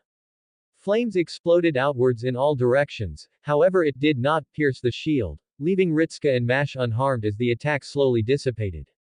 Olga let out a sigh of relief as Saber gave a nod of his head in approval. Nice lass. Castor hollered, a wide grin on his face as he gave them a thumbs up. You did it. Mash blinked in surprise, slowly turning around to see Ritska staring at her in awe. Master. Did I? Heck yes. Ritska grinned at her. You did it, Mash. He gave the girl a pat on the back, far too happy to still be alive to notice her slight blush at the contact. Impressive work. Saber called out to her as he approached, and apologies for not intervening, but Castor made steps to ensure we could not. CU rolled his eyes. I knew she'd survive that. He assured them with a carefree smile and a lazy shrug of his shoulders, soon turning his eyes back to the pair with a more thoughtful expression. But to think that the master would survive without a scratch on him. He cracked a grin in Mash's direction. That settles it, lass. You're a first-rate heroic spirit. Mash's expression turned ecstatic at the praise. The caster then frowned slightly, although, you didn't employ its true name. Mash became slightly downcast and shook her head. No, even though I could cast it, I didn't get its true name or the true name of the heroic spirit. That's fine though. Olga cut her off. Even if you were inexperienced, even if you were only temporary. Giving the girl a small smile, your very wish unleashed your noble phantasm. You didn't have the slightest desire for a true name or to become a true heroic spirit, soon letting out a mildly amused laugh. It's like a fairy tale. Director. Relax, I'm only teasing. Her smile vanished as she returned to a serious posture. Regardless, I'm glad you've unlocked your noble phantasm, but it's inconvenient to deploy without a true name. Her face turned thoughtful and she hummed. Since it's a pseudo-deployment of a noble phantasm, let me see. She thought for a moment before sporting a self-satisfied smile. We'll call it Lord Chaldea's, since you have a link to the name that should be a good spell for you, right? Sounds pretty cool. Ritsuka smiled at Mash, still smiling at her, doesn't it? Senpai, what does temperature have to do with this? Ritsuka gave her a puzzled look, expression. Mash made a small face of realization and nodded her head. Caster made his way over to Saber with a relaxed expression. You seemed pretty on board with the plan, take it you learned in a similar way. Indeed. Saber let out a small, almost barely audible chuckle in response. When I first rose, the graves were full of hollows and the like armed with knives, spears and crossbows. I died a few times to them, then there were the cliffs. Caster snorted, shaking his head. Must be a different mentality to be so casual about dying so often. Well, it wasn't pleasant. Saber waved his hand, but it was a useful learning experience. Every death was an opportunity to better myself and learn from my mistakes. Although the girl only has one life, a somewhat bizarre sentence to me. You've only got one life too now, pal. Saber jolted at him in surprise, then looked down at himself. I suppose I do, don't I? An amused laugh soon escaped his lips as he shook his head. That is rather unusual for me to think about now. CU shrugged. Can't be that bad. As long as you remember that you can't chuck yourself at every enemy you face. He nodded over his shoulder to the pair behind him. Just because she's a little better now doesn't mean everything. They're still gonna need someone with experience to help them. I intend to. Saber replied. It would go against my vows as warrior of sunlight. He paused. I realized, I never inquired as to how you hold a lord soul. CU snorted, shaking his head. Luff was my father, god of light. Saber stared at him. I see. That's, he titled his head to the side. Perhaps that is why I find your presence somewhat pleasant. Caster barked out a laugh and slapped Saber on the shoulder. You ain't too bad yourself for an undead. Not many can say they killed gods, except Teacher, but, well. Scathach is in a league of her own. The man let out a sigh. We probably should get them ready to move, we've still got to find Berserker. Yes, we do. Saber looked over Caster's shoulder at the group. Still, it is nice to be traveling with company again, he replied as the pair made their way over to them. Caster raised an eyebrow at him. Lone wolf type of guy. Not always. Saber replied, although it was often brief when I did journey with another, and it often ended up the same way. Caster's face turned somber. Did they die well? Some of them. Saber replied morosely. Some of them did not. Yeah, CU let out a sigh. A warrior deserves to go out battle. One of them wasn't even a warrior. Saber chuckled, but he was a good friend and somehow was one of the few bastions of goodwill left in the world, despite his skill set. An assassin. A thief. Caster raised an eyebrow. One of those robbed from the rich type folks. Wealth didn't really mean much in Lothric anymore. Saber chuckled. Well, what became currency was souls. Caster's face scrunched up. What, like literally? Saber nodded. When everyone is an undead, what could be more valuable than souls? A confused voice cut through the conversation. Castor and Saber turned to see Ritska, Olga, Mash and Romani staring at them with mild degree of concern. Souls. Ritska went on, equal parts confused and perturbed. What do you mean? I mean you bartered with souls. Saber explained easily, could buy a variety of items with them. Like, Ritska swallowed, like people's souls. What? Well, there weren't too many sane humans around and I wasn't going to kill someone over something like that. Saber dismissed easily, somewhere different, but I did not partake in the casual murder of the few sane left. Everything held souls, it was just a matter of collecting enough. Oh. Mash nodded her head, so you collected souls from living things then. It's what undead like myself did best. Saber shrugged, not much changing that. Looking away from her and to Ritska, now that Mash has some experience, perhaps we should look for Berserker. Huh. The master looked confused for a few moments as to what Saber was alluding to before he realized and nodded his head. Ah. Right, Berserker. Yes. We need to find him, don't we?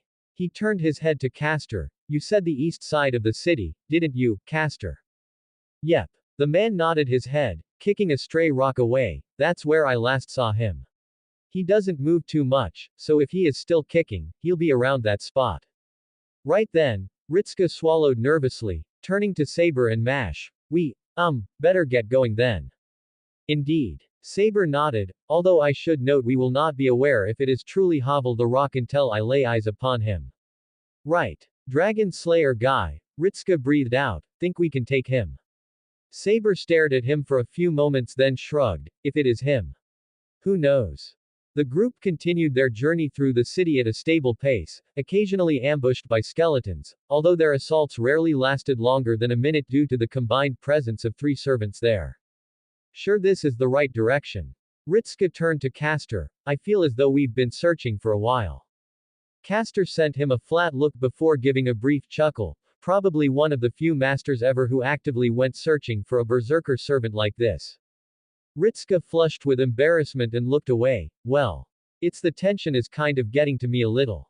Ah, that's anticipation you're feeling. Castor grinned at him, not tension, big difference. Is there? Oh yeah. I'm not. Everyone. Romani called through the communicator, you've got a servant signature heading right towards you. The group tensed as Olga turned to stare at the doctor, from which direction? West. He replied, it's closing in, at least 100 meters and, now less than that. His expression was tense, it definitely fits what Castor said about it being a berserker if it's this slow and the readings are definitely different to the corrupted servants you fought earlier. Then it is berserker. Saber confirmed, we will need a plan to deal with him. Alright. Ritska nodded his head and furrowed his brows in thought, trying his best to think of some manner of strategy that they could use before Berserker could reach them. The complete destruction of the building further up the street dismissed that possibility instantly. The group tensed as the cloud of dust kicked up from the demolition spread outwards, obscuring the servant from view. That'll be Berserker. Castor grunted as he readied his staff. Saber would have been flashier and Archer isn't this bold. I see. Saber gripped his sword with 2 hands as he prepared a stance. Mash stood in front of the group with her shield thrust forwards.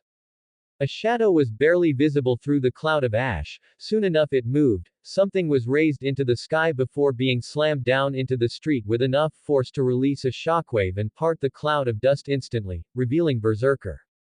That him? Castor asked. Saber nodded his head in response. That is Havel. Ritska stared at the servant. He looked big, even from his distance. Standing a little over 2 meters tall in height. In his right hand he held what looked like a giant stone tooth, as large as the servant, the point having been chiseled out into a grip. In his left hand was the shield. There was a vaguely hourglass shape to it, although it was minor. Then there was his armor, and he realized why he had probably earned the nickname of the Rock, given as though it covered his entire body. Made to look vaguely like scales, the gray stone armor faced them down. Ca. Stir. Havel growled out, tightening his grip on the club. Oh, right, yeah. Cu cringed. This guy hates me because I use runecraft, or it's just magic. Ritska felt it would have been nice to know that earlier. Havel the Rock. Servant. Berserker. Strength. A+. Endurance. A++. Agility. D.E. Mana. E. Luck. D. Noble Phantasm. A+. Dragon's Tooth.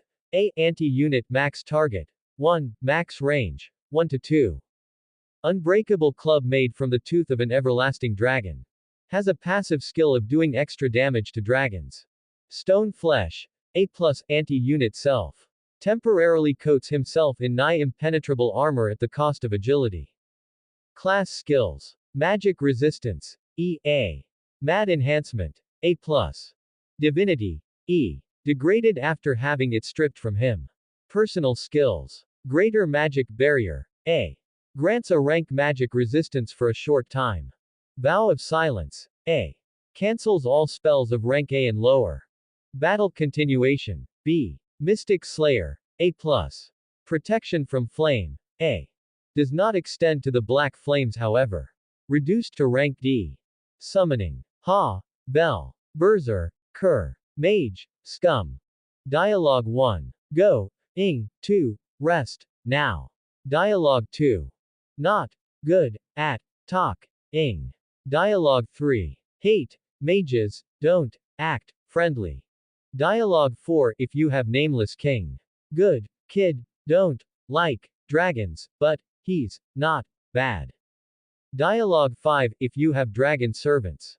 Quote. Draw. Gons. Can. With. Hold. Anger. None. Are. Hate. Him. Most.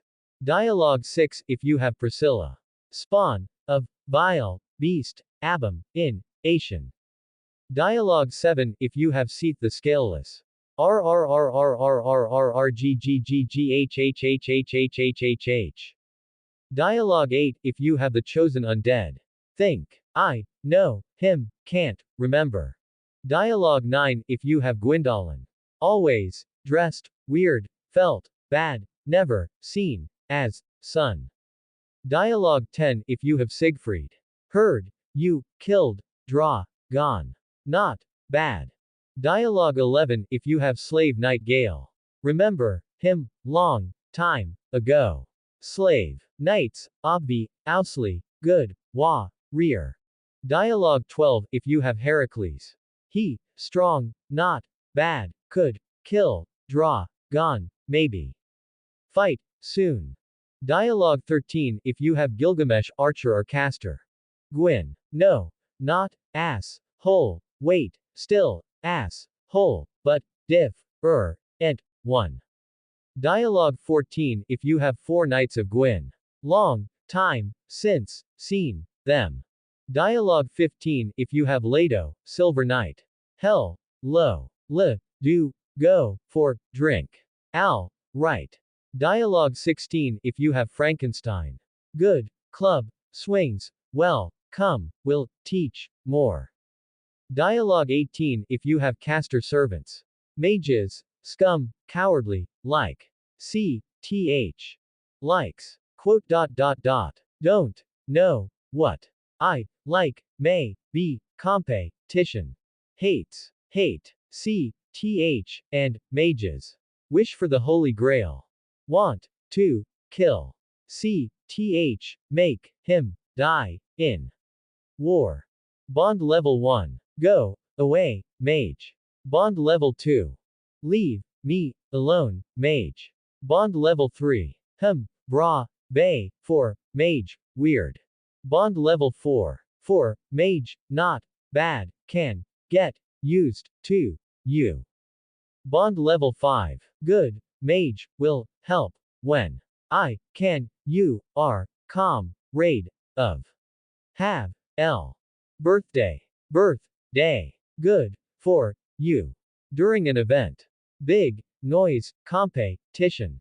First ascension. Feel. Strong. Jeer. Second ascension. Stronger. Still. Thank. You. Mage. Third ascension. Easier. To. Speak. Now. Can. Manage. Sentences. Better. But not. Great. Fourth ascension. My mind. Is. Clear.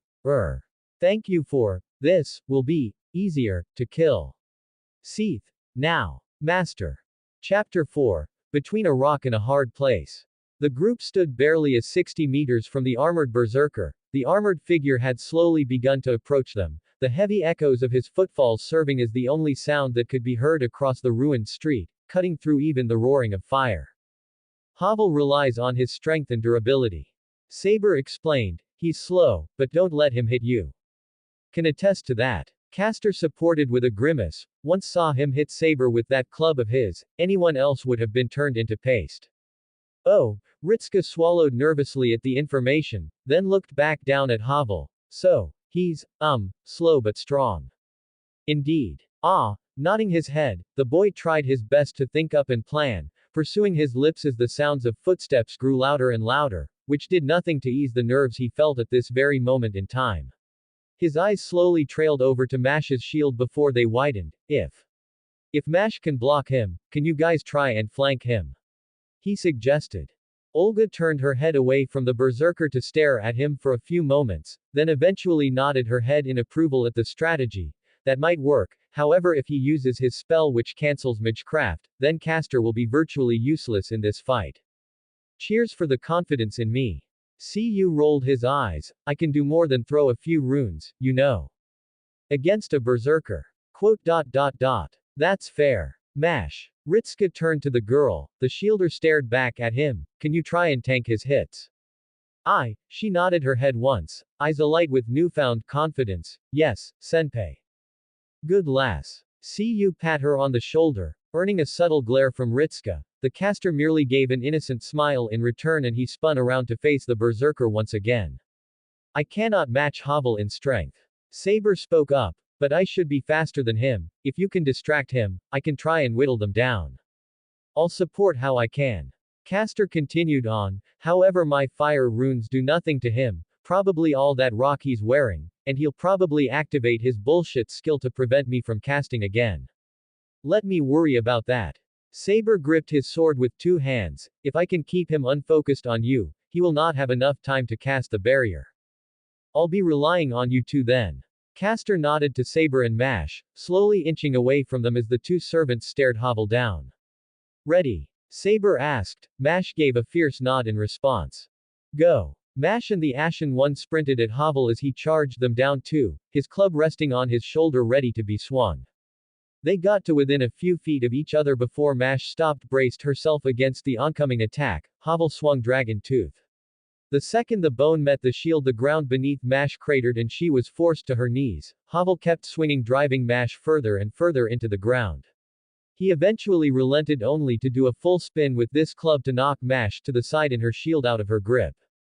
Before he could move to finish her off however, the Ashen one ran in to deliver a strike to his side. The Berserker however saw this coming and raised his shield to block the blow. The Saber servant cursed and then leapt back as Havel swung the club at him.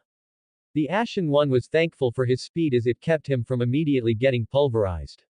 Havel was swinging wildly at him, trying to land a solid blow, however the Saber servant was faster than him by a considerable margin which allowed him to avoid all of the strikes. This can't go on. The Ashen one thought to himself as he avoided another overhead blow, I've got to wait for an opening. Havel swung again but this time his strike went wide, leaving his chest exposed to a thrust. Now. The Ashen one leapt into range and went to deliver a thrust in between the plates of armor. Havel, however, was no fool and even in his berserker state he was still smart enough to remember the basic principles of fighting humanoid opponents. When the Ashen one went for the thrust, Havel did something that the Saber servant didn't expect. He parried. The massive shield, moving at speeds the Ashen one hadn't expected, easily batted away the Saber servant's sword before the club was swung again while the servant was exposed. The Ashen one held an arm in front of him in a futile gesture to prevent some of the damage. All it did was break his arm entirely before the club met his ribs, dented his armor inwards, and sent him sailing across the street and into a nearby building. Saber. Ritska called out in shock as he watched his other servant get tossed around like a rag doll.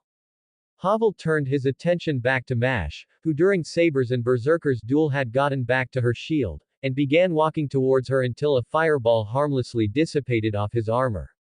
He turned his attention to see Castor with his arm outstretched. Don't think you can forget about me so soon, bastard. Castor sneered at him before twirling his staff in his hands, I'm more than just my runes. Havel immediately turned again to bash his shield into mashes. The two stood there for a few moments before Havel began pushing her back. From the ruin of the building where Saber had been flung, however, a black fireball emerged and struck Havel in the back. Ah ah ah ah. Havel screamed as the black fire began to slightly melt his armor. In his rage he swung his club and knocked Mash away before turning back to the Ashen one who was slowly stumbling his way out of the building, his sword arm now sporting a pyromancer's glove while his sword was held limply in his broken arm. Your fire resistance. The Ashen one panted out between breaths as he tried to steady himself on his feet. Doesn't extend to the abyssal pyromancies, does it? Havel screamed again before charging the Ashen one. Once he got close, the Ashen one ducked to the side to avoid another strike while letting off a black fire combustion in Havel's face. The Berserker screamed and tossed his shield away and before grasping at the burns of his helmet. The Ashen one used this as an opportunity to dart away and regroup with the other two servants. I believe I may have angered him, the Saber servant gritted through his teeth while staring at his broken arm. Let's get that arm patched up before he turns back to us again. Castor began inscribing runes on the Ashen one. It was nowhere near as fast as Estes, but he would have his arm working properly soon enough. What was that fire anyway? Looked like it hurt him. Abyssal fire. A dark pyromancy. It will bypass his flame resistance, but I need to get close to him in order to land a killing blow. Then me and the young lady will have to get you an opening, right girl? Castor turned to Mash who stood protectively in front of the pair. Yes. I'll distract him for you. Mash replied. Havel turned back to the group. The front of his helmet was singed and slightly melted in places as he gripped his large club with two hands. Mags. Havel hissed out as grouched down slightly and held a fist in front of his face. A small white ring surrounded him and the Ashen one felt his connection to his pyromancies terminated. He cancelled our magic. Saber shouted out as he gripped his own sword with two hands. We'll have to wait until the miracle is dispelled. How long will that be then? Castor shouted back as he twirled his staff, preparing for melee combat. At least a minute. Shit. Don't die then. Mash. Block his blows, I'll try and keep his attention between us. Roger. Mash called out and then charged Havel. The Berserker roared and charged her. Mash held up her shield as Havel swung his club down with greater force than he had done previously. Unbreakable club met the unbreakable shield with an epic clang as it released a small shockwave and staggered Mash back slightly. Before Havel could capitalize on this, however, he jumped back to avoid having his head removed by a swing sent by the Ashen Saber. The Berserker shifted his focus to the offending servant and swiped his dragon tooth club at him. The Ashen one rolled underneath the swipe and behind the Berserker, moving faster than the Berserker could react. The Saber servant spun round on the ground and slashed his sword into the back of Berserker's right knee where there was a gap in the armor. Berserker fell down on one leg and the Ashen one rolled away from the return strike which imploded the ground where he had been moments ago. Before Havel could think to give chase, Castor struck him in the back of the head with the end of his staff. While not enough to actually hurt the Berserker, it did serve to focus his attention elsewhere. The second he turned his attention away from Saber and to Castor, he was struck in the face with the end of Mash's shield. Havel was forced back as the strike to the head stunned him. He was barely forcing himself back on his feet when he had to raise his club to block a continued strike from the Saber servant again. While he was distracted, Castor struck again and delivered another blow to the back of his head which staggered him forward slightly. Saber moved out of the way as Mash came in again for another shield bash which knocked the Berserker back further. Get back! Saber shouted to the other two servants who quickly got the memo and jumped away from the Berserker servant. Saber gripped his blade with two hands and held it pointed at the slightly dazed Berserker. This blade is the abyss itself, Saber intoned, and the sword promptly erupted in a jet of black fire. The dark soul of man clears all away. He thrust the sword forwards and the fire was launched towards the Berserker. Elfried. Stone flesh. Two voices called out at the time as the fire made contact with Havel and a massive explosion kicked up a cloud of smoke which obscured both of the servants. That was your Saber's noble phantasm? Castor quizzed Mash with a raised eyebrow. I think so, Mash replied in an unsure tone. Think he got him? Seconds after he said that, the Ashen one was launched out of the cloud of smoke and into the ground next to them, creating a rather sizable crater. The two other servants raised their eyes before turning their head back to the cloud of dust as it dissipated. Havel stood there, virtually unscathed. His armor seemed to be coated in rocks with slight burn marks to them, but beyond that nothing. That's his. Ritska shouted out as they realized what it was. Havel's defensive noble phantasm had completely negated the Ashen One's attack. Havel growled before gripping the club tightly and began marching over to the trio of servants, albeit much slower than he had been moving previously. Shit, now what? Castor spoke with a slightly irritated tone. His helmet, the Ashen One coughed out as he stood back up. Saber-san, are you alright? Mash shouted in concern as his armor now had a rather obvious indentation of a fist directly in the center of his torso. The Saber servant shook his head slightly before repeating, his helmet isn't protected by his noble phantasm. What do you? The other two turned to see that although most of Havel's body was covered in the rather clunky stones, the slits on his helmet were still exposed. If I can stab him through one of his eye ports and release my noble phantasm again. You're a crazy son of a bitch, aren't you? Castor laughed before turning his attention back to the walking boulder. Alright, sure. Why the hell not? What about Senpei though? Mash spoke and the two turned round to see Ritska looking slightly paler than usual. The strain of his magic circuits never sustaining 3 servants before was beginning to wear down on him. In that case I'll just have to stab him through the visor rather than aim fire at his face.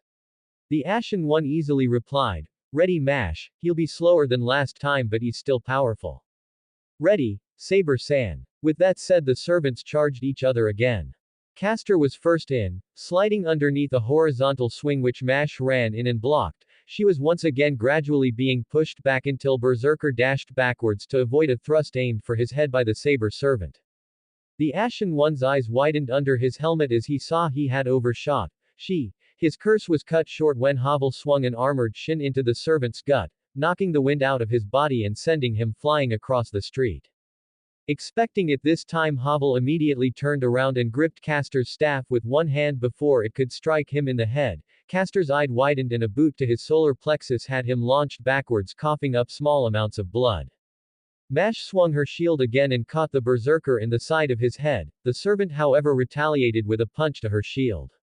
While not as powerful as a club it was still strong enough to stagger her back slightly and cause the ground to crack underneath her. Havel let out a primal roar as he drew his fist back and gripped his weapon with both hands again before smashing it down onto the shield. Mash was staggered downwards and Havel reversed his grip on the club and swung it in an uppercut. The shield was blown away and Mash was left exposed. Was all she managed to get out before Berserker reared back a fist and sent it hurtling towards her head. Wickerman. Before the fist could reach her a large wooden hand came out of the ground and gripped Berserker, restricting his movement and carrying him up. The large wooden arm then smashed the Berserker back into the ground and kicked up a cloud of ash which hid him from view. When the smoke cleared the Berserker servant was struggling to his knees, he turned his head slightly just in time for a thrust by the Ashen One to pierce straight through his visor and out the back of his helmet. The Saber servant then ignited his sword with an abyssal pyromancy and instantly a jet of black flame coated the sword and billowed out of every gap in Havel's armor. There wasn't even a scream as the flames died down and the sword was ripped from his helmet. There was a tense silence as everyone watched the Berserker stay on his knees for a few more moments before he collapsed onto the ground and dissipated. Saber watched the particles of light fade away before he collapsed onto his back, coughing up small traces of blood. Saber-san. Mash called out as she rushed to him, her voice tinged with concern, are you alright? No. Saber replied as he struggled to sit up, but give me a moment. Rolling his body over, he placed his hands against the ground and slowly pushed himself back to his feet. Mash linked her arm under his shoulder, helping him get back up.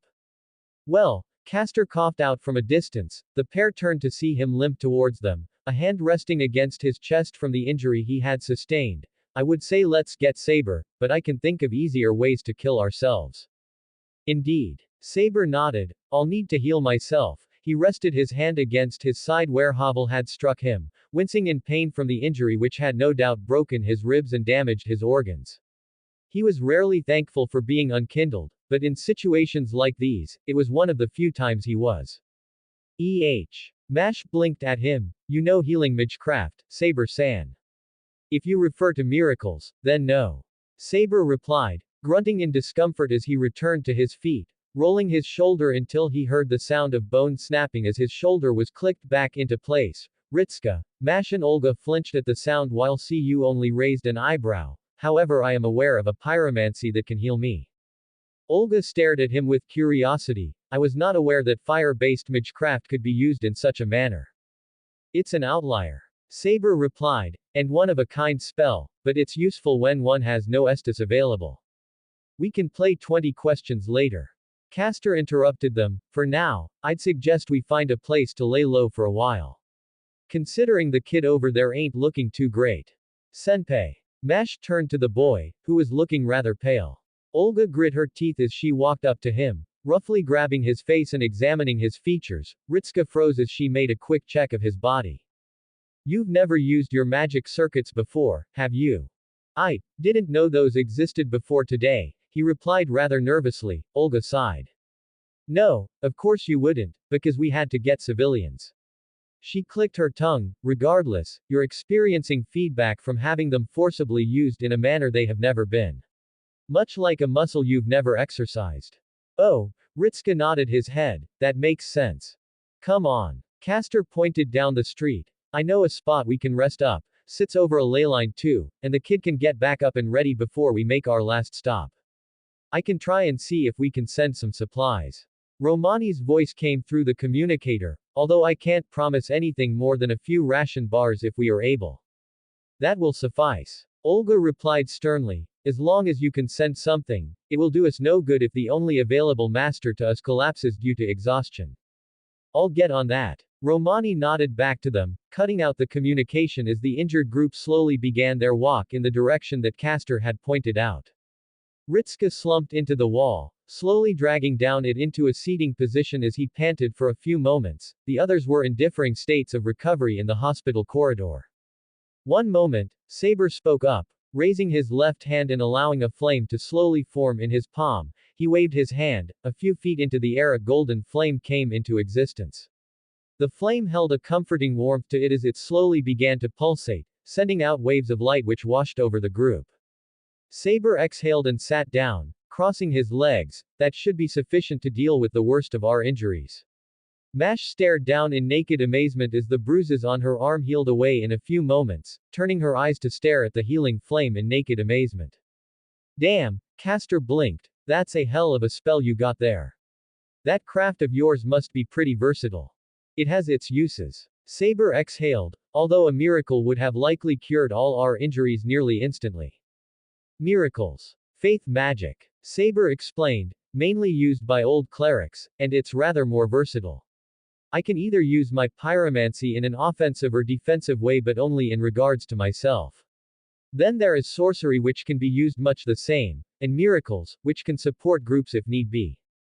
Castor whistled, that sounds like some Age of Gods level shit. We call it the Age of Fire. Saber replied, if Age of Gods refers to the lords still being present, then yes. Olga gaped at him, a swordsman with mysteries from an equivalent to the Age of Gods. She murmured in disbelief, how common are these? There were the old dragon schools in Vinheim, they produced sorcerers. Saber explained, then there were the clerics from the old churches and then there were the pyromancers, who came from the Great Swamp. Swamp. Yes. As in literal. I've never been so I wouldn't know. Saber shrugged his shoulders in an innocent manner, although I think so.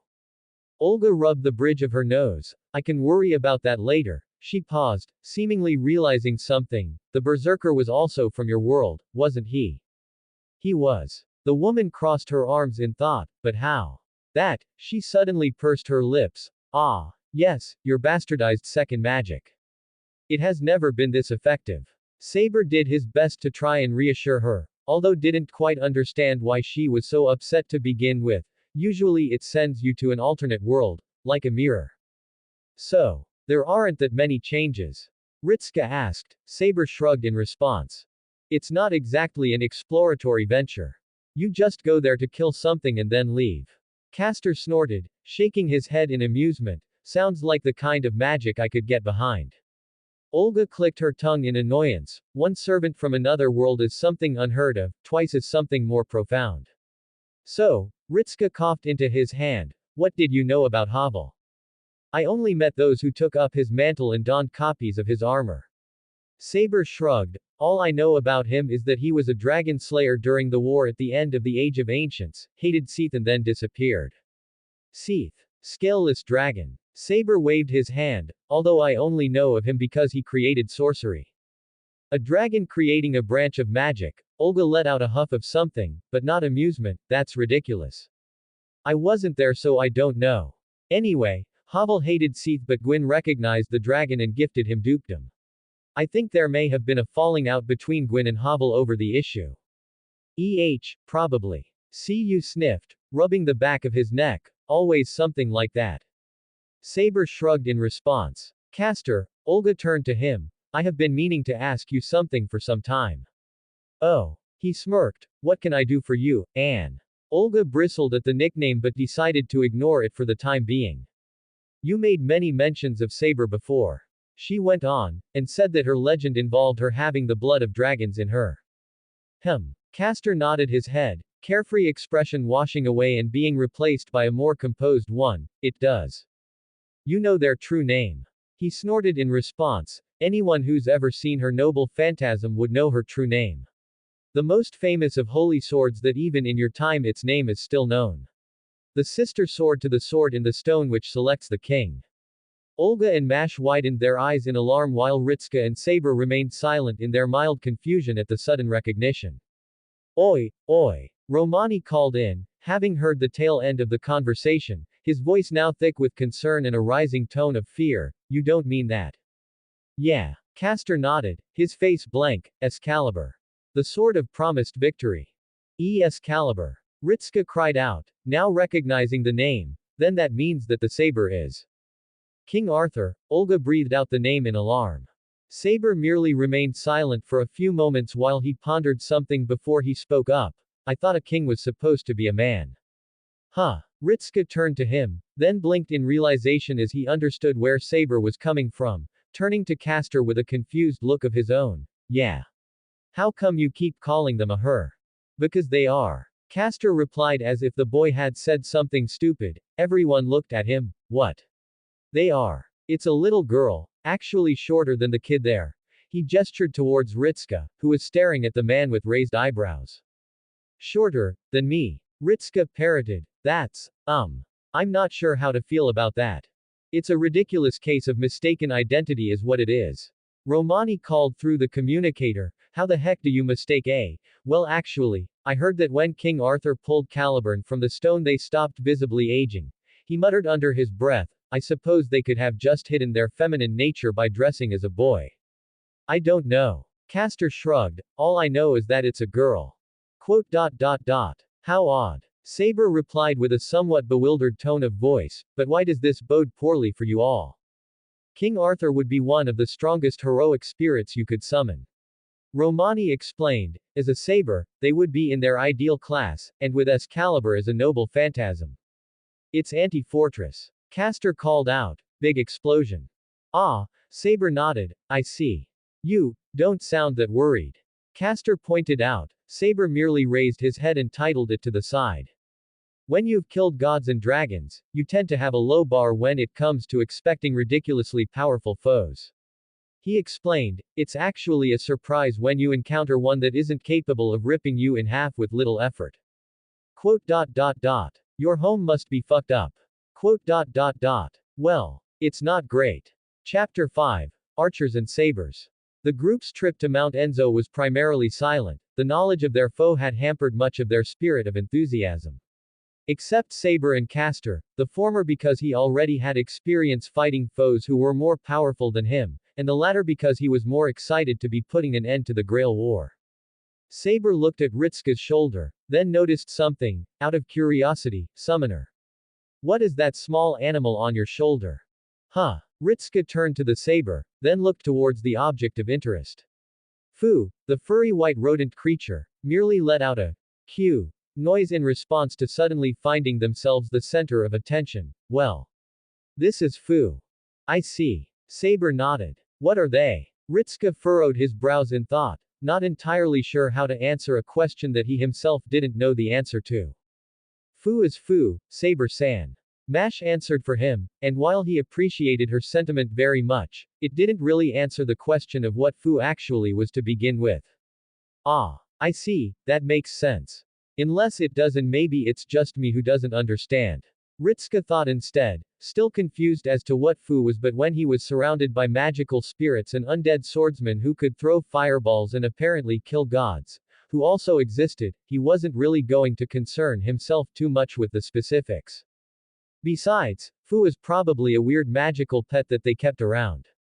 Fu. The animal called into the side of his head. Ritsuka turned to see the white ball of fluff staring at him, eyes narrowed in what could almost be described as indignation, as if Fu had read his thoughts and believed that being called a mere pet was an insult to him. Ritsuka felt the hairs on the back of his neck stand up as he stared at the small animal. Electing to look away, he missed Fu's look of triumph at having won the stare down. Through there. Castor pointed towards the mouth of the cave as the group came to a stop. The Greater Grail lies at the end of that system of tunnels, right underneath the mountain. And Saber is there, Ritsuka pointed out nervously, sweating ever so slightly before he felt a hand rest on his shoulder. Looking behind him, he came face to face with the darkened visor of Saber's helmet. I will be honest with you, Master. Saber began, many of the foes I faced were undoubtedly stronger than myself. Worse was that I encountered many of them by surprise with no time to prepare. However, I did not allow fear to grip my heart and cloud my vision. This is a duty for yourself, the resolution of this quest. Should you falter even for a moment, you will have failed. Steel yourself, and prepare to fight with all your strength. Be they gods, demons or dragons, you must face them head on and with courage. He removed the hand from his shoulder and slammed it into his chest, for when you finally achieve victory, it makes it all the grander. Yeah, Ritsuka nodded, then gave Saber a smile. Besides, it looks like it always worked out for you. Quote. Saber. Ritsuka asked again, the servant now pointedly looking away from him. Saber, what's wrong? Saber, why aren't you looking at me? The Ashen one thought it best not to tell him that in most of those surprise encounters he was usually killed within mere moments of being jumped. Or the fight would go on for minutes and then he would die, despite having done his best, or in the rarer cases where he was so outclassed that he would have to withdraw from the area entirely before trying to make a repeat attempt. If he was to speak of time in the untended graves alone, he probably spent hours being killed by Gundyr. Well, Castor suddenly turned around, looking at the upper part of the hill jutting out behind them, was wondering where you were. I was a bit surprised when there was no disciple to greet us. The group turned to see a tanned man with white hair standing atop the outcrop. A black tight-fitting combat vest, dark trousers with steel boots was his primary apparel. A torn red waist cape fluttered in the wind. The exposed arms showed red vein-like growths along his skin and moving up one side of his face. Steel gray eyes narrowed at the group as the man uncrossed his arms. I have no memory of becoming a disciple. But I can at least chase away mundane visitors. Ah. A gatekeeper then. Castor smirked, although it held a more bloodthirsty edge to it, and began twirling his staff, although I suppose you do have the making of a bodyguard. Ho! Archer titled his head. Coming from a guard dog, I suppose that is rather high praise, should I consider it an honor. Castor stilled, his eyes narrowed and glinted with murderous intent as the air around him seemed to chill instantly. What was that, bastard? Don't tell me you cannot see the irony of you calling someone else a guard dog. Archer smirked. A large black bow came into existence in his hands as his face flattened out. However, as amusing as it may be, I'm afraid that I lack the free time necessary to humor you. Gripping the bow tightly in one hand, the other quickly clenched into a fist. A sword soon formed out of motes of blue light. Saber watched with mild curiosity as Archer proceeded to knock the arrow into the bow and pull back the string. He noted that it was eerily similar to the bows used by the Millward Knights. Archer was about to release his pseudo-arrow when a voice cut through the air. Athen Gabla. Castor cried out as he slammed his palm into the ground. Archer stopped his movements, fixing Castor with a look of disbelief for a few moments before his expression flattened out. Better get going. Castor called back to the group. I can handle this guy. You deal with Saber and I'll be along to join you soon enough. Mash blinked at him, but. Stop wasting time, lass. See you, shouted to her, not turning to face her as he advanced towards Archer. The servant still regarded Castor with a serious expression. Don't worry about me, I can take this bastard easily enough. Mash bit her lip and looked to Ritska and Saber. The servant stared at Castor's back before turning to the other three. You heard him, let's move. But, Mash made to argue before Saber cut her off. Although his voice was stern, it wasn't unkind. He can handle it. Saber repeated the Castor's words, besides, we will have our own worries to deal with soon enough. Quote. All right. Ritska nodded his head, turning to Castor briefly, good luck. He called to the Castor before rushing into the cave. Castor grinned at the saying. There's a reason it's called the luck of the Irish. The Castor retorted back as the group disappeared into the cave. I knew you were reckless, but this was stupid. Archer bluntly stated, a death match from a Castor class of all things. CU shrugged, his staff catching fire, figured it's best to teach you a lesson or two about not underestimating different classes. A knowing smirk came to his face, because how many other archers fight with swords? HMPH. Archer grunted as he jumped off the outcrop and into the air. I suppose so. He replied, a pair of black and white swords formed in each hand as he shot towards the Castor. The group quickly came to a halt at the large opening. The inner sanctum was massive, a flat-top raised section of ground lay in the center. Saber frowned behind his helm, he could feel the power radiating from whatever it was that was there. It was certainly far more than he had been expecting it to be. This is, Ritska breathed out in shock as he beheld it, malignant dark power visibly radiated from the central structure.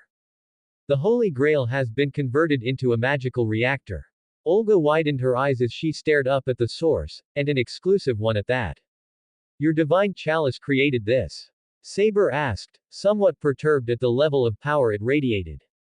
Oh ho! A voice echoed across the chasm. The group instantly focused onto a figure standing atop the hill, staring down at them. Pale-skinned and in dark armor with glowing red lines spread across it, the short woman stared down at them. Her small stature was completely contrasted by the sheer level of power she radiated from her being. Something Saber took note of as he prepared himself. It would appear that the legends of their dragon blood are accurate.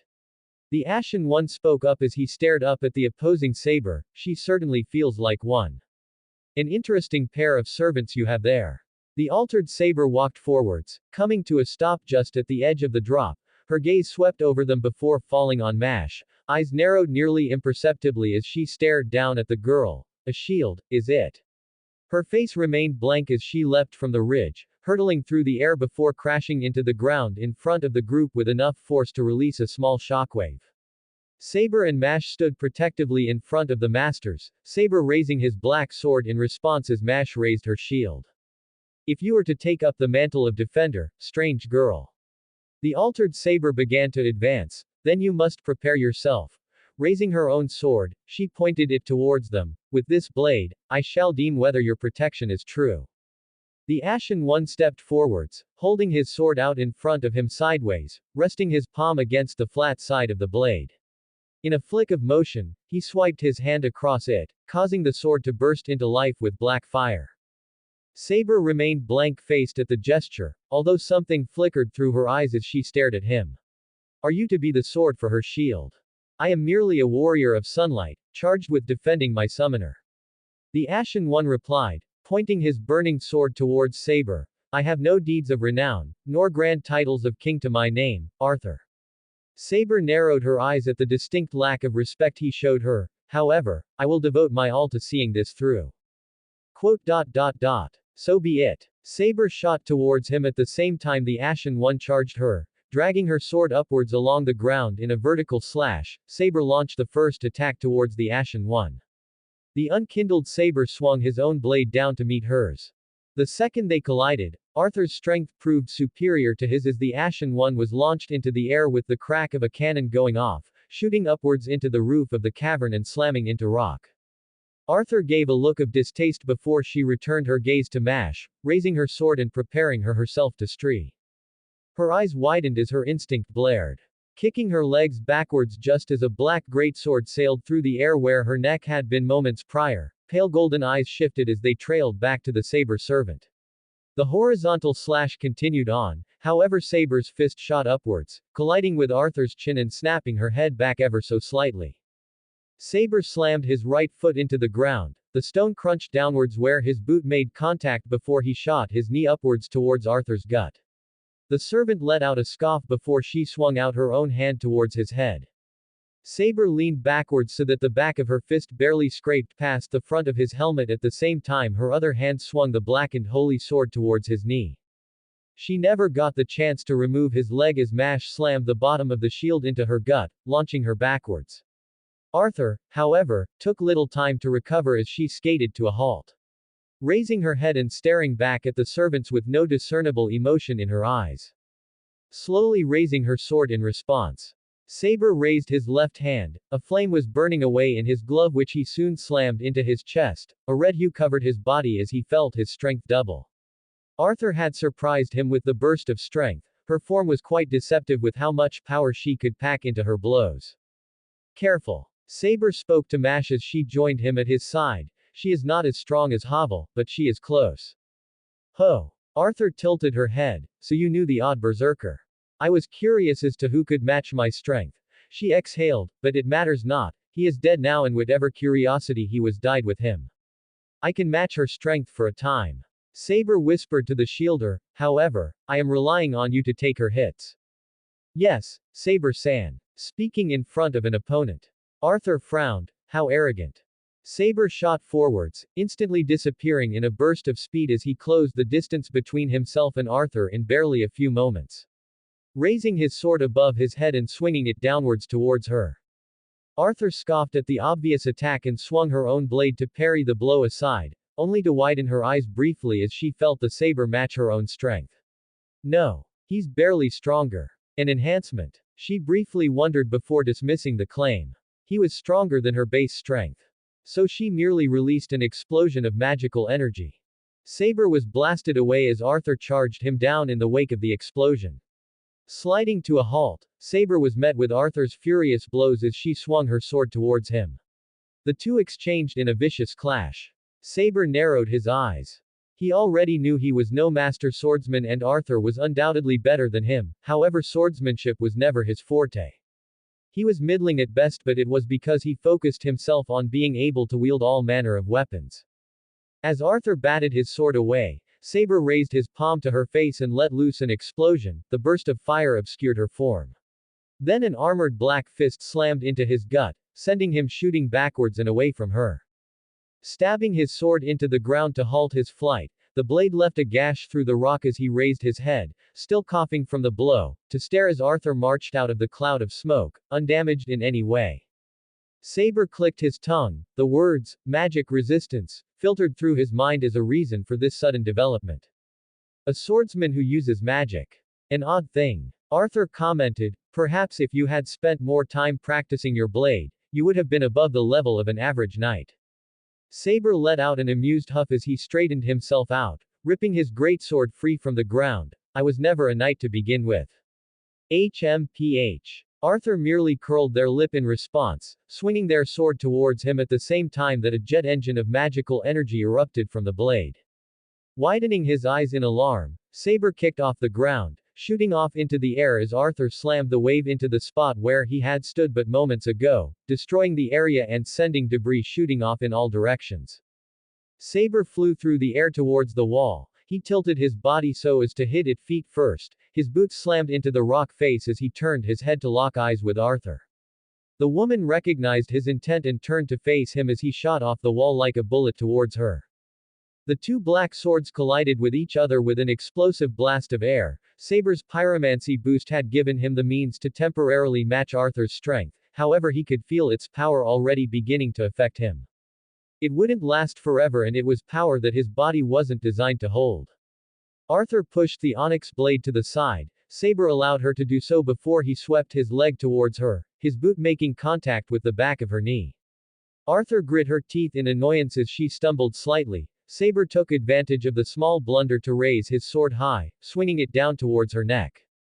Their left hand came away from Excalibur's hilt and wrapped itself around Saber's wrist, halting the blade's descent. At the same time she slashed her own sword toward Saber's chest. Recognizing the danger, the Ashen One's free hand released the handle of his blade and latched itself to Arthur's sword arm. The two began to grapple, straining against each other's strength as they both attempted to force their own swords to strike their opponents.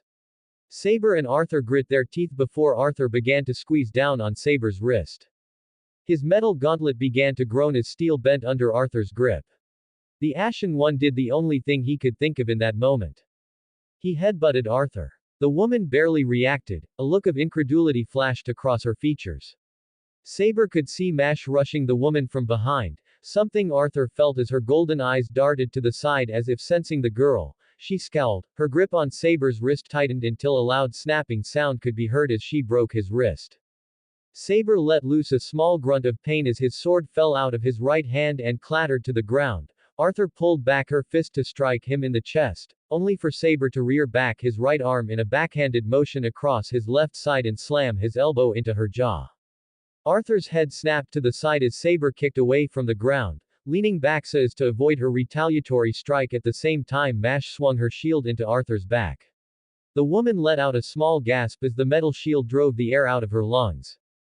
Her eyes narrowed dangerously as she stamped into the ground, spinning her whole body around to face Mash, gripping her sword tightly with both hands, and she swung it into the shield. Mash released an intake of breath as the sword slammed into the shield, although she did not falter under the barrage. Arthur narrowed her eyes, turning around and blocking Saber's strike aimed at her back, his greatsword now held in his left hand. The altered Saber parried the blow to the side but not before Mash slammed the edge of her shield into Arthur's ribs, causing the woman to stumble away from her before turning around to face them again. Saber leapt back so as to stand next to Mash, his right hand rendered useless due to the broken wrist and mangled steel gauntlet. Mash's eyes briefly flickered to it in concern before focusing back on Arthur with determination. A fierce gaze. Arthur noted, moving her other hand to tightly grip the handle of her blade. However, the steel in your eyes is meaningless if you cannot support it. She raised the sword above her head as another burst of power exploded forth from it. Mash widened her eyes in realization of what Arthur was about to do. Vortigern, hammer of the vile king. Arthur exclaimed as the power exploded forth from the blade in a jet of dark magic. Reverse the rising sun, swallow the light. Lord, Mash raised her shield as Saber ducked behind her. Excalibur. Chaldeas. Mash cried out as she slammed her shield into the ground. The blue light exploded forth and covered them as well as the two humans behind them. Morgan. Arthur brought the blade downwards. The beam of malignant black power shot across the ground towards them. The noble phantasm crashed into the shield like a hurricane of power, splitting off in several directions. Lances of power reflected by the blast carved up along the chasm walls and roof, causing debris to rain down across the cavern. Ritska and Olga let out strangled gasps of alarm as they beheld the devastation, only to cry out in shock when they suddenly felt arms wrap around them. Saber scooped the pair up under his arms as he zigzagged in order to avoid the falling debris. Sliding to a stop as the magical energy began to die down, stabbing his sword into the ground, Saber cast warmth above his hand. The bones in his wrist healed gradually. It wasn't back to its full durability, but it was enough that he could at least move his fingers again. And that was all he needed. Stay put, summoner. Saber nodded to Ritska with an oddly calm voice. I'll be back soon, were his final words to them as he spun on his heel, facing the direction of Mash and Arthur before kicking off the ground and disappearing in a blur of movement. Arthur lowered her sword to see Mash had survived her assault. For the briefest of moments, a minute smile flashed across her face, although it was such a fleeting event that it could have hardly have been said to have occurred at all. Their eyes shot past Mash as Saber rocketed past the girl towards them, his greatsword held in his right hand as he skated towards her, grinding to a halt. This sword is the abyss itself. Saber intoned, flicking the blade so that it was coated in the black flames again, but this time drawing it under his left arm and hunching himself over slightly. The dark soul of man clears all away. Arthur's eyes briefly widened in surprise. That stance was the thought that flashed through her mind. It was a stance she knew all too well and now recognized the similarities the two had held, especially in their rather direct fighting style. Perhaps it was fate that she should be contested by such figures. Elfried. Saber cried out as he swung his sword outwards in an arc in front of him. A wave of fire shot out and accelerated towards Arthur like a tsunami. The woman narrowed her eyes and assumed her own stance. Excalibur Morgan burst with magical energy as the wave approached.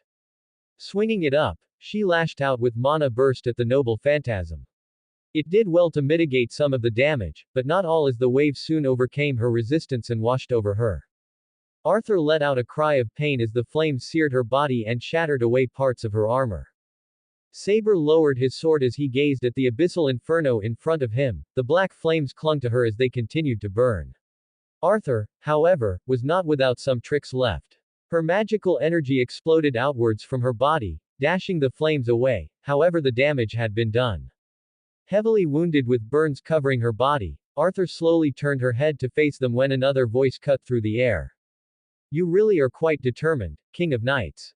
Castor's voice called out. Mash let out a brief gasp of surprise as the servant shot past her, sending a quick nod of approval in her direction before sliding to a halt next to Saber. "But you should know when you're beat."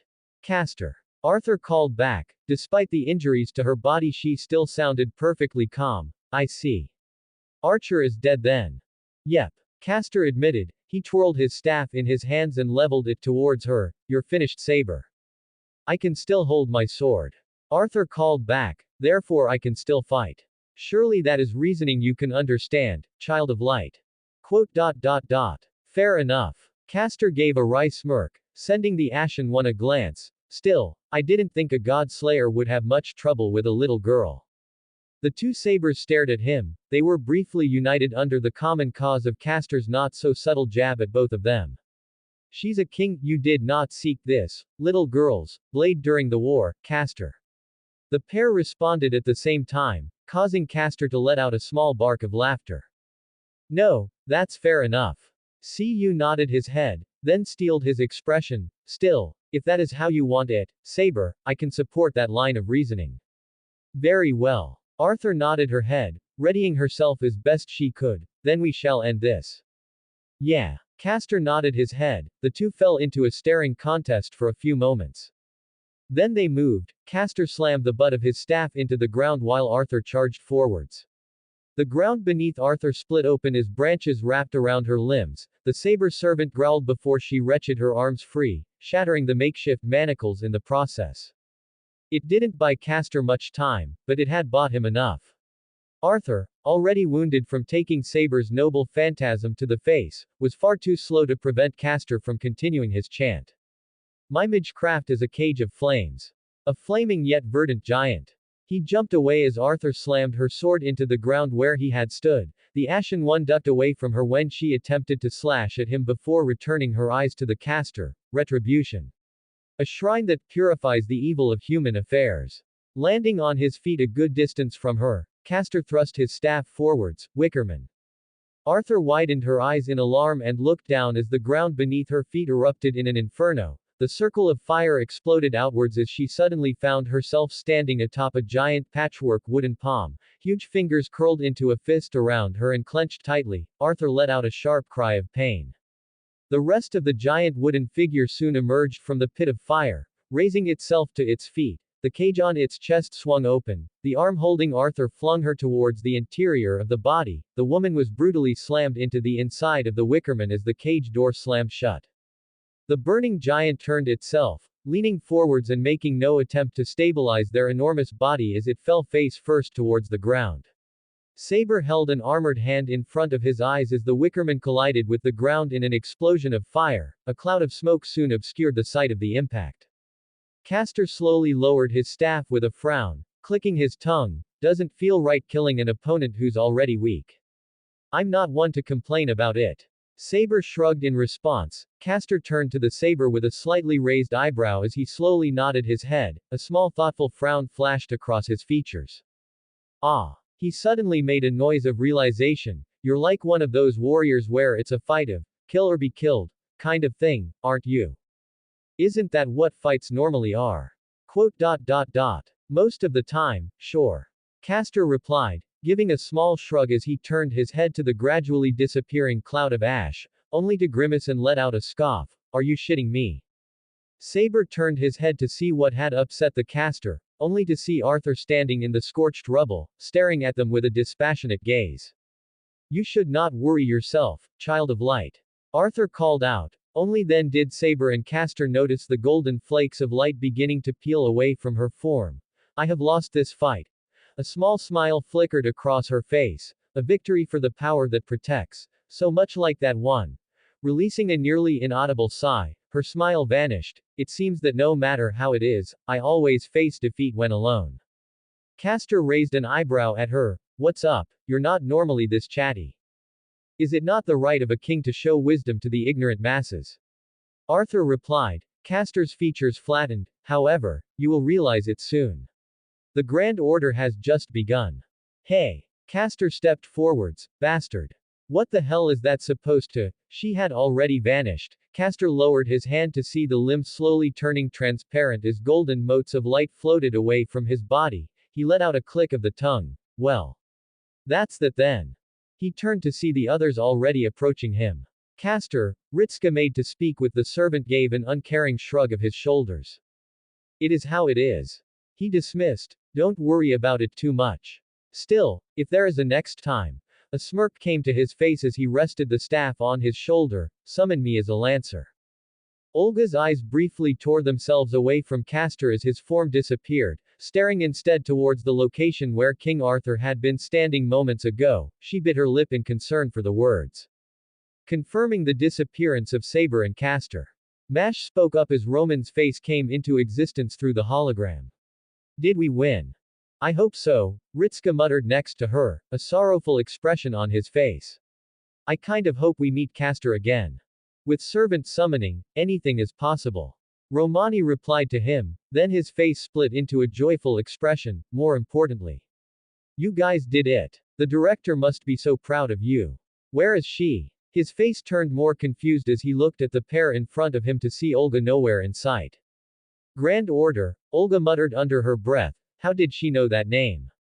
Is there some concern? Saber called out to her as he approached. The woman jolted and spun around to face him, coughing into her hand as she brushed herself down.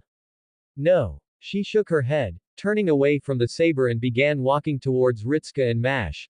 Well done Mash, Master Candidate number 48, and Saber. Several points of this mission remain unclear, but this mission has been a success. Our first objective is to retrieve that crystal. She pointed to the glowing object behind her. Saber turned around, only just noticing it, to see the gleaming rock that sat where Arthur had disappeared. So we can take it back to Chaldea, considering it is the reason this became a singularity to begin with. Alright. Saber shrugged his shoulders, turning to the crystal and began walking towards it. Then froze.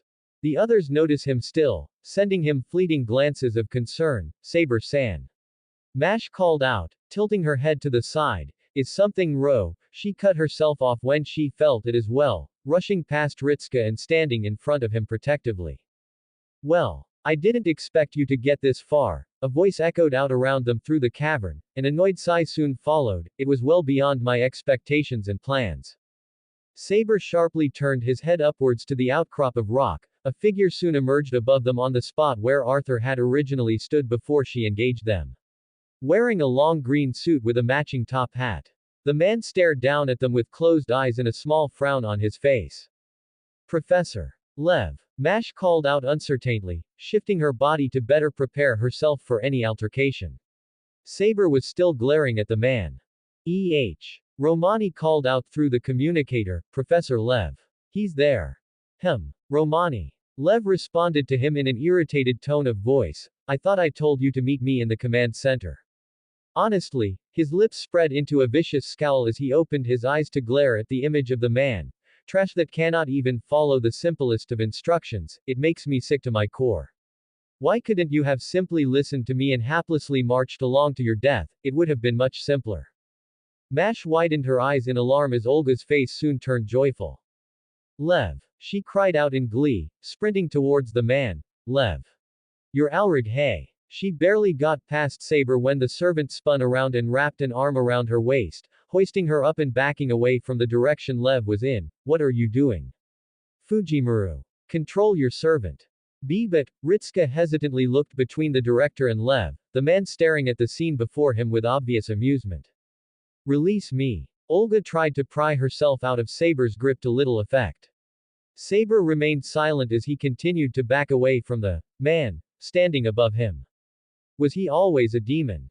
Saber asked, raising his sword to level it towards the man, Olga stilled in his grip, furrowing her brows and turning to face the servant with a look of pure bewilderment. What do you? A demon? Saber repeated, was he always one? He's not a. Well, I suppose it is expected of a servant from another world to be a little troublesome. Lev interrupted her with an almost cordial tone which was far too exaggerated to be genuine, although there was a reason I made a deal with Saber rather than Berserker. He was quite unhappy to see me, shaking his head, really, and I had hoped that everything would work out so well too. He turned his head to the spot where Arthur had been and pursed his lips. I hadn't expected Saber to be such a fool though. If she had merely done as I asked I would have been more than content to just leave her be.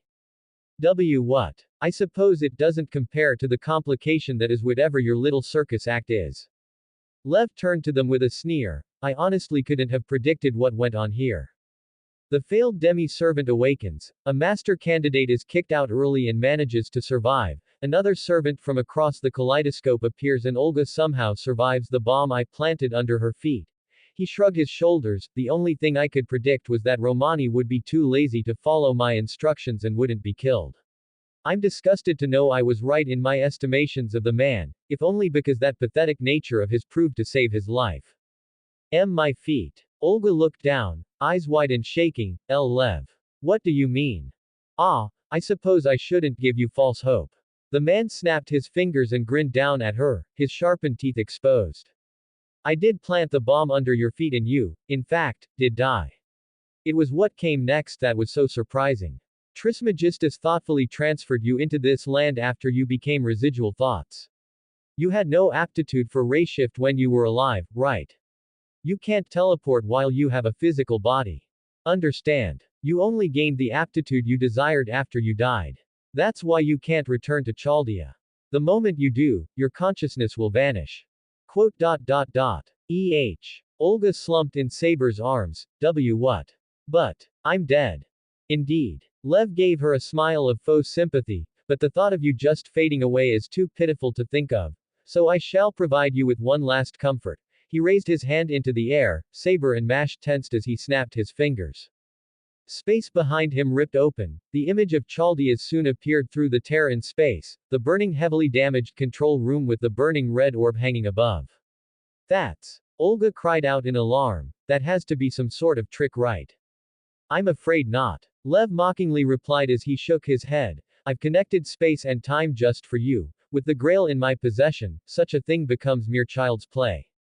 Spreading his arms wide, Lev let out a bark of laughter as he continued his rant. Now behold, descendant of Animosphere. Behold your folly. Not a sliver of blue remains which represents the survival of the human race. Nothing but a burning, bright red. That is the outcome of this mission, isn't it wonderful, Marie? After all, it was your incompetence which led to this. No. Olga slumped in Saber's arm, that's not. The Ashen one stabbed his greatsword into the ground, switching Olga to his other arm as he ignited a pyromancy in his left hand. The black flames engulfed the palm as he cocked his arm back in a throwing motion before hurling the ball of black flames at the man.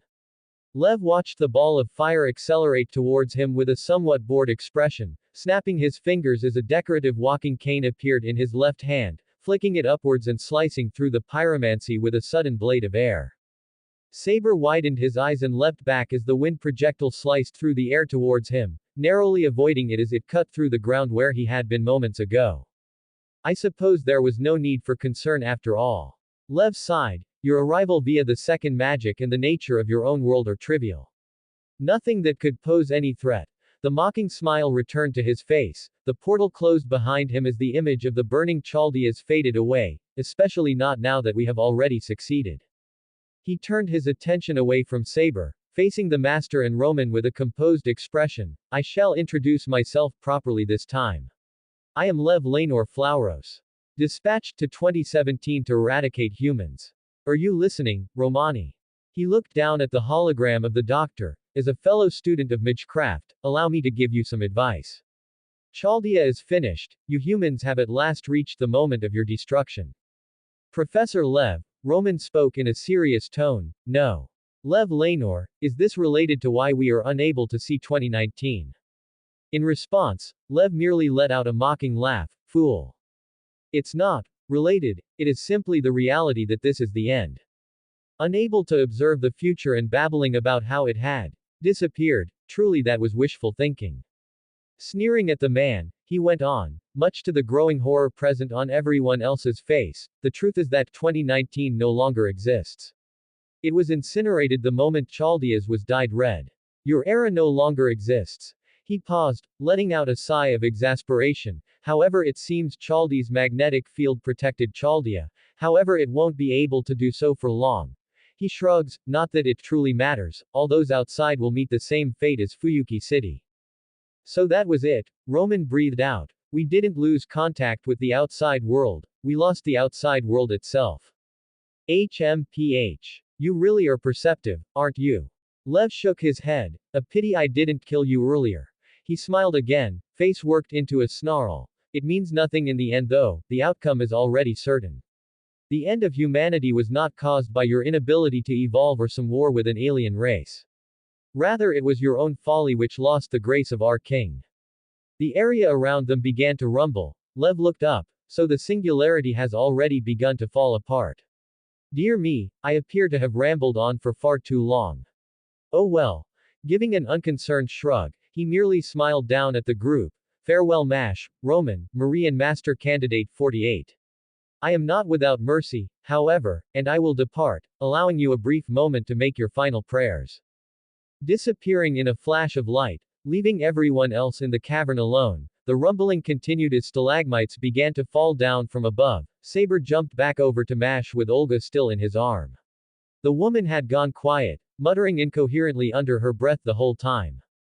Lady Sorceress. Saber addressed her, she tilted her head, the only indication she heard him. I do not claim to understand all that has occurred.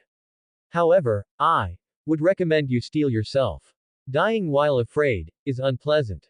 She let loose a whimper in response, tears sliding down her cheeks. Saber winced behind his helmet, he wasn't very good at comforting people.